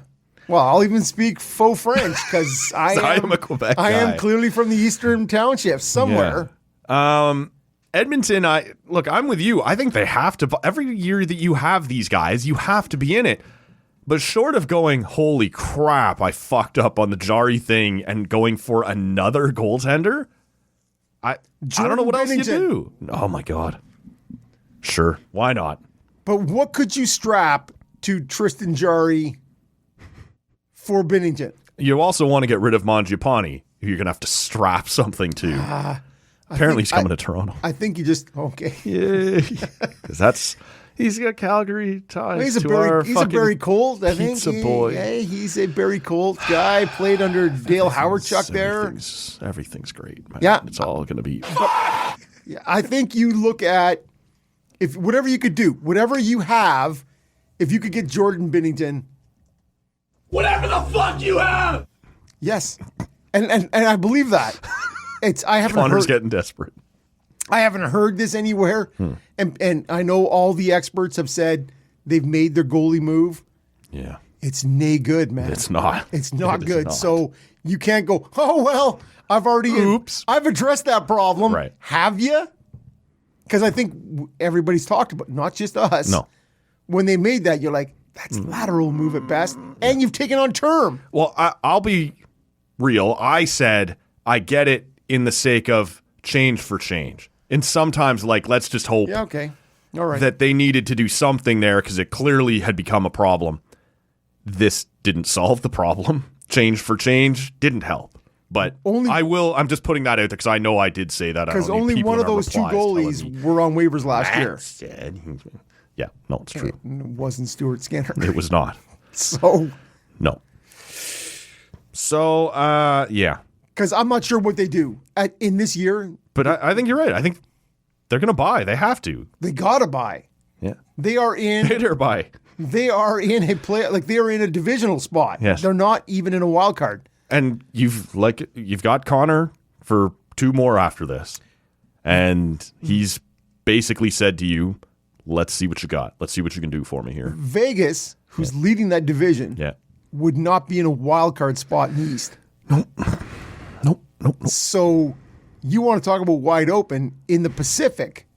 The Central's a bit of a different story. Sure is. But you are in the Pacific, man. That is, you are talking about a Western Conference berth if you can slightly upgrade. Last weekend, we did speculate. Got super drunk. Yeah, that's the thing that happened. Man. Mondays are tough, man. These shows are rough going when you start your party at 7:30 in the morning. Luckily, that only happens once every couple of weeks. We speculated on what it might look like if Max Scherzer was to return to the Blue Jays. Yeah. So he did. His daughter wrote a letter. It was a very cute letter. We love Toronto, and the C and Tower, I believe she like SEE. Yeah. We really like the C from the mouth of babes. And right? we love when people love us. 100%. That kid loves Toronto. Give it. Now, actually, it's a pretty reasonable contract, $3 million base. Heavily incentive. Yeah. late. Every time he pins another 10 innings pitched, he gets like another $1 million. That's fine. That's the way you should be doing this. They did say this week the rotation's going to be a meritocracy. Now, we'll see because they're clearly getting ready to be very careful with Trey Savage. And Bieber. Bieber is not going to be ready to go to start. What's going to happen? I can't imagine with Scherzer is Berrios? going to be ready to go. Now, he on Saturday was out again, saw his velocity tick significantly back up, which was a nice sign. Yep. Cease also got his first start. How about Cease striking out Harper with a 97.3 mile per hour gunning it in there at fastball? 9. And he told, I think it was Shai Davidi the other day, he's like, yeah, my velo's already where I need it to be from now. Like, the rest of camp is already now. Where's my WBC action at? Where's this? Let's just, get the accuracy down and get comfortable with. Well, actually, the Jays' entire infield is now gone. Catcher and Vladdy, Okamoto, Clement, and Jimenez have all left for the WBC. So if you've been following these spring training games, they're about to become significantly less interesting here. Ernie Clement, what up? Good for you, buddy. Yeah. But what do you think after having a week to kind of sit with it, the fact that Scherzer is back? Has your take changed at all? Or Well, and I was, whether it was something I was reading or listening, this is not an original, a Rob Christie original. a Bob OG? It comes down to when you look at the cornucopia of starting pitching that they have. Yeah. When you look at what are the guarantees in this starting rotation, Gosman, who has pitched a shit ton. Yeah, more than he ever has in his career last year. I get it. And then you have Dylan Cease. Yep. Wow. Okay, no, sorry. After that, you have Berrios, who left last year with arm fatigue, all kinds of issues. He's pitched a pile. I'm back, baby. You have Cody Ponce. Ponce, who is coming over from the KBO. coming back. We'll see. And we'll see what's going on there. You have Savage, who is what's going to happen with him in terms of ramping him up, being careful of innings. There's a lot. Bieber, with his arm fatigue and not starting. There is a lot of question marks in terms of this. And now, Scherzer also, I believe, brings a question mark. A question mark. Dude's my age. But when you look at what Not he brings, as sexy, but well, you don't have the two different eye colors, whatever's going on there. I don't scream as well as him at and people. the intensity is not quite the it's same. not. It's not. Yours is a little more passive aggressive. To take me for sure out of the game. Get the fuck away from me! Well, that's happened. Here at the microphone. That's happened. Yeah. It may yet again. So, and what he brings, I think the intangibles of having Scherzer around. Yeah. Like he is, as you said, he's an intense guy. Mm-hmm. He has lots of leadership capabilities. I think other people gravitate towards him. Clearly. If you can, including John Schneider, if you can have him in, he can contribute somewhere in the back of your rotation. Yeah. I This think, guy's not throwing 200 innings for you this year. No. Does he make 100 innings? Right. If he can be back there, he can spot check you. He can be around. I've sort of moved from that with the question marks that are in the starting rotation. Just more bodies. More bodies, and it gives you more options. And Because 41-year-old Max Scherzer as your number 5 starter is better than a ton of teams' number 4 starter. And better than whatever you have in Buffalo. Sure. And I don't know what that's going to look like either. We'll see who may or may not make their way up this year. But Lauer would have been pretty pissed.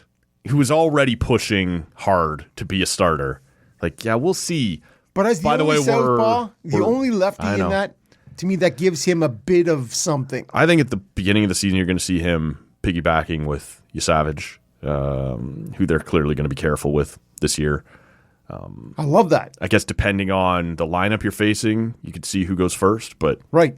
You put them in as a little combo. yeah, But I think you have to throw Eric Lauer a bone. You got to if you want to keep him and especially the price Yes. you're paying him. well, because he lost somehow his arbitration case, which I thought was impossible based on what he gave you last year at the price. In the World Series, that 5-inning Yes. over extra inning game Yeah. alone. Yes. Just pay the fucking guy. I know that's not how business works, but Right. I can't believe You even and the I are- arbitrator did not see him as, no, not you.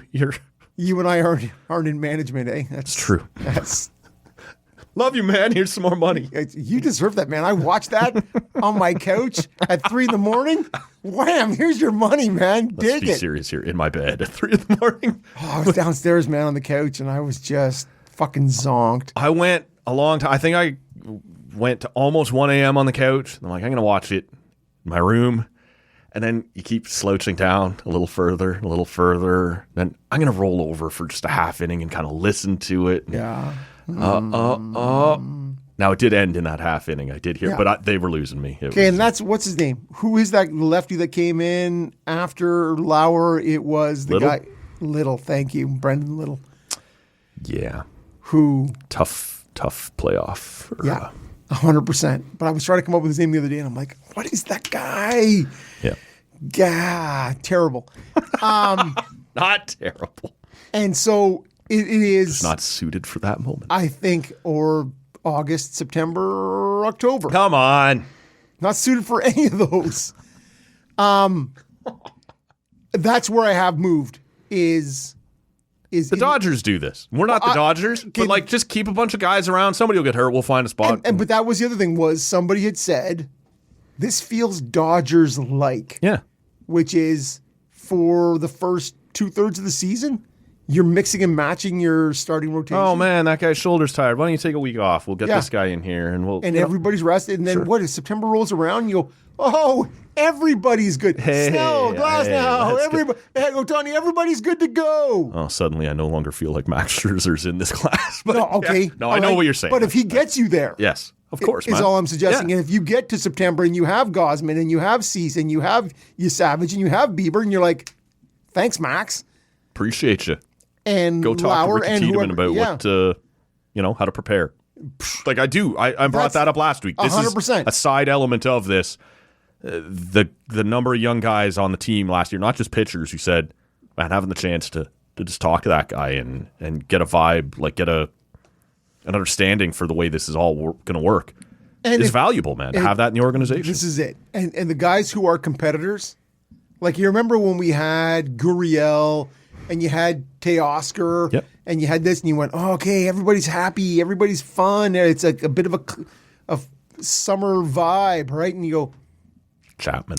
You can't have red ass in the group. Yeah, you can't have enough guys who are pissed off to lose, right? You got to have some of those guys in there. And so I think Scherzer brings that. And as you suggest, if Ricky Tiedemann, Savage, those younger guys can learn from that, right? Can you then get that and move forward? He is worth $3 million plus incentives. Especially if you're now one of those teams who doesn't seem to really care about money. Spend, baby, spend. There you go. Last thing before we wrap up. I meant to send this to you. I don't think I did. That's all right. I got thoughts. I have no doubt. TSN put out a thing, and they got roasted so hard that they had to take down the social media post. And it was... These nuts.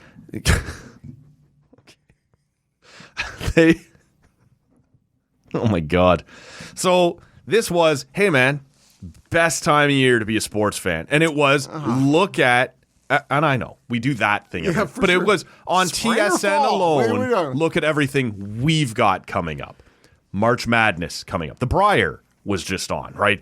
I was watching it last night. PWHL playoffs coming up. Start of MLB coming up. They don't have the Jays, but they do have baseball coverage. And they had this big list. NBA playoffs. Lots of things about to start. Certainly Stanley Cup playoffs. Not all of them were exclusive to TSN. And the World Cup, of course, starting in June. What? The World Cup of... Yes, of soccer. Sorry, soccer, I forgot to specify. And the national rights holder for the CFL forgot to for the include NLL. The CFL. Oh, don't the NLL and the Oshawa Firewolves. Yeah. I wonder if it smells any different than the Jenny's games. That guy smells like piss. Still the same building. But I think did this come up or was I texting with some? No. I know we talked about the fact that they stunk in the letter that went out. Yes. But the finger pointing that went on in the reply. Somebody with the Rob Pearson jersey down. That guy in the white down in the corner. Yes. It's all okay. So anyway, I have no idea if that guy also goes to the Wolves game, the Firewolves game. Yeah, no, I don't. What is a Firewolves? Nobody knows, man. I told you on this pod, it's the worst name in sports. Wow. You know what? Worst. We'll do that another week. Yes, all right. How about the Utah Jazz? It's pretty bad. Doesn't fit well. LA Lakers. Yep. This TSN list didn't mention the beginning of the CFL season.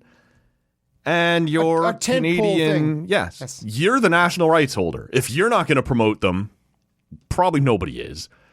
And this went on for several hours, and eventually they just got fed up and took the post. And which is the ultimate sign of defeat online is just delete your post, right? Like you've been buried so hard. The bugle sounds. I've lost. I give up. We've retreated. Is there anything like? Obviously, it's a bad look, especially when you're talking about March Madness and things like that. Like that, I know it's a huge event, but that can't be ahead of the thing that floats your ratings all summer through the summer. Yeah, people. I was going to say, final. Were people reasonable to be upset about this? Twitter's never reasonable. Was it reasonable to point it out? Hey, you forgot shirt. It is the thing. Well, and I'm sure they would have come back and said, "Yeah, we understand you all love this, and it is the biggest thing. We were trying to merely highlight all the other things that we carry." Sure. This one is self-explanatory. We know you love the CFL. You do. You love it. Have you ever heard of the NBA playoffs? Check it out. It's this little thing. The World It might become a Juniors? big deal. What are we talking about? Yeah. I thought people... Look, it was a stupid oversight. I don't know how you do this. Somebody new if in you're charge TSN. of social media. Somebody new and now fired. Moved on to other things, yes. Wishing them the best in their future endeavors. Mike Eruzione, janitorial services. But as people do, they go over the top a little bit. But It's a bad look, man. Where's my Milt Stiegel at? I wonder, and it was actually, what's his name, Luke Wilson, who took shit all last year for being too hard on the CFL, quoted TSN, who he works for, and goes, hey, anybody, like, so he was on this in the first wave. And I have a podcast. Okay, I'm going to capture that as well. I don't know, man. It's just, I wonder, is this a thing that fans get mad at and are reasonable about, like it's okay to get mad at this if you're a CFL fan? Or is this a bigger sign because the CFL is about to renegotiate their TV deal? A lot of people had thought perhaps before the beginning of this season. Is it taking it a step too far to go, this is how little the TSN cares about? Well, TSN is just about to lose hockey, I think, in a lot of places. You mean the regional rights? Yeah, the regional rights, all these things, and maybe not lose. Maybe there are still some places. Yeah, well, I'm sure they're going to lose that. No, too. that was part of the sale. Okay. Was you got to promise us 20 years of Leafs. But you look at what's coming up in terms of radio and all these things, and so they're clearly downscaling on sports. But it's so weird because Bell Media, not TSN. Yeah. But I look at TSN, and we talked earlier in the show about trade deadline. Are you going to Sportsnet or are you going to TSN? Yeah, of course, man. And I look at it and watching on Saturday night, I go, why is it that I just trust the TSN crew more than now? This is the first year where they're Bobless.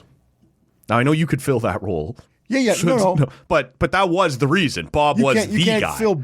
Bob brings a pile of presents to a bunch of different places, Matt. This is it. It's hard to fill that Bob many space. Bobs. Yes. The world has many Bobs.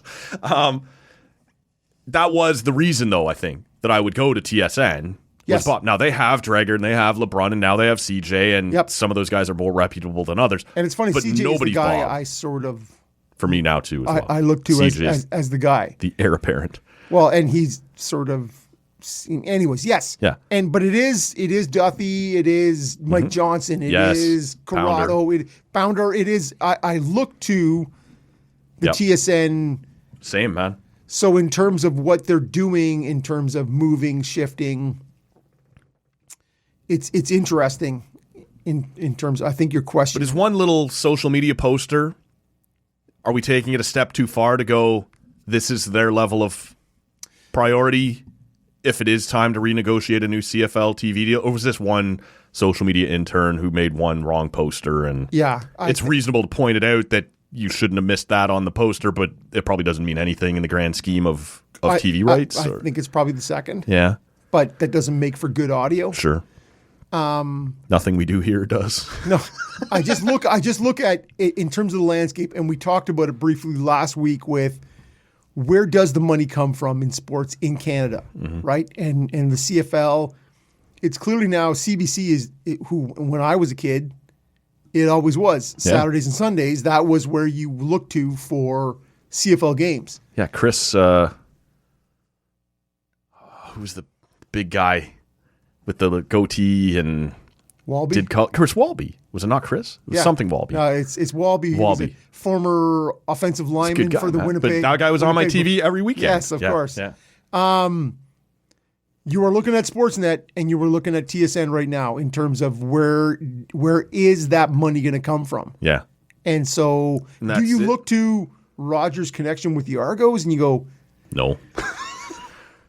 Anyways. Not for me. Like, there is still on the front of the MLSE building all the teams that they own, including TFC and the Marlies, and the Argos logo is not there. They don't care. Yeah. But if it is content. Yeah. And when you look at Rogers, they have the Jays in the summertime. So that is a point for and a point against. Like, if you could take the CFL from TSN, you might bury TSN. Like, they'll have nothing from April through October. Which is what is Bell doing with that sports arm. But what are you doing with the CFL when you got the Jays on the main network every night. You know, like it's, every afternoon. Yeah. So it depends. You could dictate schedule. We know schedules are dictated by the money that comes from TV. Yep. So does that change? Do we move to evening games in the summer? I just think as long as they've got baseball, it's hard to make anything else feel like a big deal because baseball is such an every night thing. Now, maybe we're also losing touch a little bit with the fact that sometimes the Jays aren't good and you'd be willing, like you don't care if you miss the Jays for the entire second half of the season when they're out of the playoff race because they've been pretty competitive now for the most part for last 5 or 6 years. 7, yeah. So it is an interesting conversation. But if you could regionally grab both, yeah, you could have the Jays on the national network, and you could have the Blue Bombers, Rough Riders on Central or West, whatever it is. You have that option. People fight about that though, man. They really do. Like you chose for me to give me. You know, because some people don't get the advanced cable or the full Sportsnet. They get just their local sports. Yes. I'm a Jays fan. I don't give a shit about the Rough Riders or vice versa. Which is why, as a cable guy, I still have Sportsnet 1, Sportsnet 360. I have to. And the main. Couple times a year, you're going to drop something. Playoffs, as a Sens fan. Playoffs anyway, come. The Sens on a Saturday night, more often than not. Yeah. Are on Sportsnet 1. CP24. Yeah, I was going to say, no, man, Montreal gets City. We get Sportsnet 1, which a lot of people don't get in their basic cable package. Right. I have that. Yeah. And then in the spring, when playoffs are booming, yes, the Jays will be Jays over. are on 1. Yeah. So I keep that for that reason. So I wonder what Rogers thinks about now being sole owner of the Leafs, having bought out Bell and having just extended the NHL, national broadcast rights. And regardless of what people think, and I get why they think it, and it's not unreasonable to think it, about the Leafs and everything being about Toronto and the Toronto Sports Network and all of that. Hey, look at me. Rogers is going to care very much. Yes. TV rights throughout the playoffs, they're just different, man. The ad rates, the revenues that come in when Toronto is in are very different than when Toronto is out. And I do wonder if you think there's a chance they're short-sighted enough or maybe brilliant enough that, hey, we can't consider a rebuild. We can't consider a retool. We will force feed this team, and it never works. Like, it's a disastrous idea. But we will force the Leafs to be good over here because we own the team, because on this hand, it's good for our ratings. It's good for our ad rates.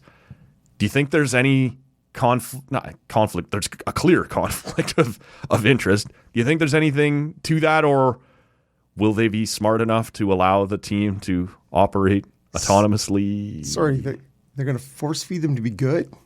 Well, when is that going to happen? Keep forcing. When are they going to? When have they been good? Austin Matthews is 39. Willie is 40. Yeah, they're always in 10th. But if it's interesting because what you get here is, and you've heard this in this market. You've maybe heard this on this podcast from this side of the table. I normally mute on a Saturday night when the Leafs are playing and.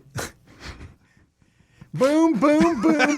Get the fuck out of my room. Yeah, exactly. On a Saturday night when Montreal's playing and Toronto's playing and Ottawa's playing, and we go to the first intermission, and the complaint is always 60% of that first the panel talks about Toronto and how shitty Toronto is, how good Toronto is, whatever it is, and then the other it's usually the second one, and then the other 40% is split between Montreal and then Ottawa. Oh, we got Sam Cosentino watching the Ottawa game. Okay.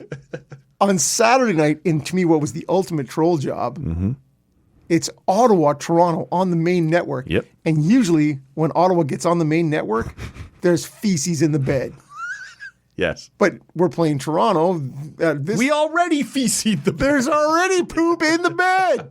And Ottawa's killing them. Yeah, it's true. So we talk about Caulfield.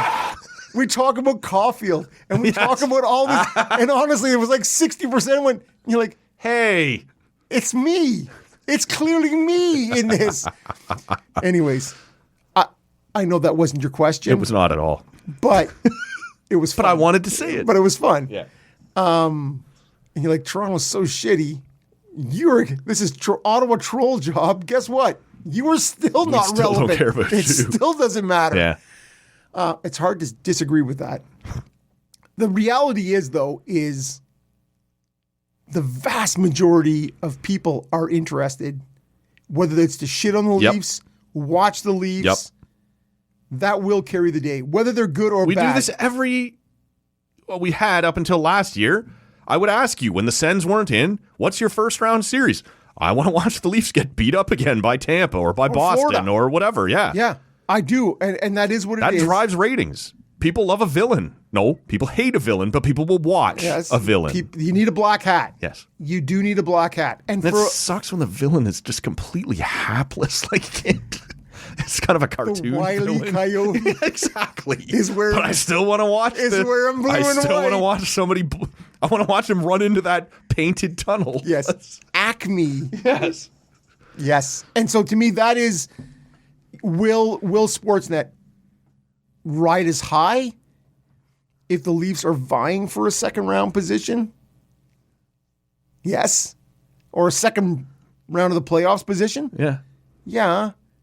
But will they still do exceedingly well with their wagon hitched to the Leafs? Yeah. Even in a rebuild, Christ, It's going to be hard for Rogers. Like when you go to ownership and say, we have to rebuild, and they go, no. Do you remember that clip of Austin Matthews' first practice when he shattered the This glass? is still a thing for you. No. I'm just saying it's the Yes. The Leaf effect. it is the people are clamoring for that. And at Toronto practice today, content, yeah. yes, this is it. And so you can't dismiss that. Mm-hmm. And so even when there's always the next Toronto something. Oh, yeah. Like we're heading. Easton Cowan is he not the next? I don't know. Outside of Berube and Michelli. Tree Living's pants, he is. I don't think he's a star, but he's the best we have right now. But man, there's a lot of oxygen gets Yes, spent on that 100%. guy. And so I just wonder whether Rogers will be willing to allow the Leafs to do what, frankly, every team at some point needs to do. Hey, we gotta be bad for a few. It's the Snyder Comcast thing. That's what you're saying. Yeah, maybe. And maybe I'm wrong. Like maybe they do I think they do. draw big enough lines between church and state, or however you want to phrase it. I don't know. Like the Jays maybe are a bad example because there is a straight line from the team to Yes. the building to Yes. the broadcaster. But To the panel, to everything is all in the same sack. But now so are the Leafs and the Raptors. And Yeah. I know I haven't mentioned them yet on this 'Cause podcast, but they're a nobody thing. Gives a They're a pinch thing. of coon shit. They are now, like Bell is out the door. You don't matter anymore. You are no longer part of the equation. So I wonder, like it was kind of a thing when there was like this panel, or not panel, but like committee. Yep. We got a Bell Board. guy, we got a Rogers guy, we got Yep. Larry Tannenbaum, who was always the tiebreaker. And he always sort of Tannenbaum, felt oh, like the owner, Tannenbaum. because the other two were just these big Yeah. billion-dollar conglomerates. Suits, yeah. Right. That's all gone. And so I wonder now what that's going to look like. And maybe it's nothing. I Like, maybe think it's- if nothing else, you continue to put the best people in positions, and I'm not sure you have we that have right. in those- not done that. But you've removed Shanahan, Pizza boy. and Fuck. you then look Fuck. you continue to put with the vast resources available to you, you put them into the best people available and you let them do their jobs. Otherwise, you become a Jerry Jones or a Steinbrenner or one of these things. Yes, you do. But because you don't have those right now, who is that person? Yeah. It's Brendan Prinham, I Okay, guess. yeah, this is doesn't have the cachet. It does not. No. And so, to me, it's still at this moment smacks of we are going to let the hockey thing put good hockey people They in. fired the hockey president and let Was he a good hockey president? I don't know, but he's no longer, like we talked about this last week. Yeah. It was one more hockey voice in the conference. Now you just have the former head of the European Golf Tour. Yeah. Overseeing the Raptors and the Leafs and TFC and Right. So we live in a city right hire here. a fucking president. Yeah. We live in a city. She fucks. Yeah. We live in a city where the federal government, which is the biggest employer in the city, goes through periods where you go, we're going to hire contractors. We don't need full-time employees. Bam, you go contractors. And you go, fuck, that doesn't work. No. Wait, let's get rid of those and we can have more control over full-time employees. It's this, and then you go, why am I paying for all these benefits and whatever? Let's go to contractors. It's this wave. Yeah, and so pendulum. Yes. All that's dog happened shit. is it's swung this way, and now they go, you know what? You may need a little more oversight specifically per sport. Right? But who makes that call? They got rid of, Like, does what's his name from the Raptors as well? Masai Ujiri. Masai Ujiri, yes. Is Keith Pelly going to be the guy who steps up? I'm not good at this. I will hire someone. Probably not, man. Okay, but if the Raptors continue to sort of flounder wherever they are, They're on the upswing. are they? You see their record? Up-ish. 5-23 against top 10 teams in the league? Yeah, but you're beating up everybody else. Okay, yeah, all right. Yes. Feed me shitbirds, man. Yeah, and you are in the, well, if you're a shitbird, there's only so many other shitbirds Are they not around. fifth in the conference right now? Fourth in the conference? I don't think they're winning a championship this year. I don't but think they're that high. I think they are in a play-in sort of section 7, 8, somewhere in there. Anyways, who cares, man? Fucking NBA? I don't care. Who cares? But hockey, so you are talking to Masai Ujiri, you are talking about Shanahan. Yeah, Shanny was not Masai, but you had more voices Masai in the room. brought a championship. Yes, and Shanny notably did not. So all I'm saying is, I think you went. Conference final. We've removed those people, and we can do this. We can do this. You put a good GM in and a coach. Oh, we missed a step then. Yeah, or a couple. Couple. And so all I'm saying is, you may go back to a spot where they go, okay, you know Trump what? to fucking weight on his own head. Yeah, Coach our team, please. yeah. Well, you wanted that guy. I did not. You know I did not. I did. I wanted that guy Yeah. for you. Fucking side. So all I'm saying is, bring Masai Ujiri back for the Leafs. Let him run the Leafs. That's what I'm saying. Bring him back. Fuck Boston. Yeah. Yeah, so Yeah, that'll work. get Masai That'll up, play. Get Masai up on a stage in the spring and go, fuck Boston. Perfect, man. That's what you. That'll That's work what. for me, That's man. what the Leafs That's need. all I need. Let's wrap it up. We are on social media at Tall Can Audio. Give us a follow there and subscribe to the pod wherever you're hearing us right now. There will be more stuff at some point this week. So stay tuned. You can be as surprised as I am about it. Enjoy. For Rob, my name is Matt. Thanks for listening. We'll catch you on the next one. See ya.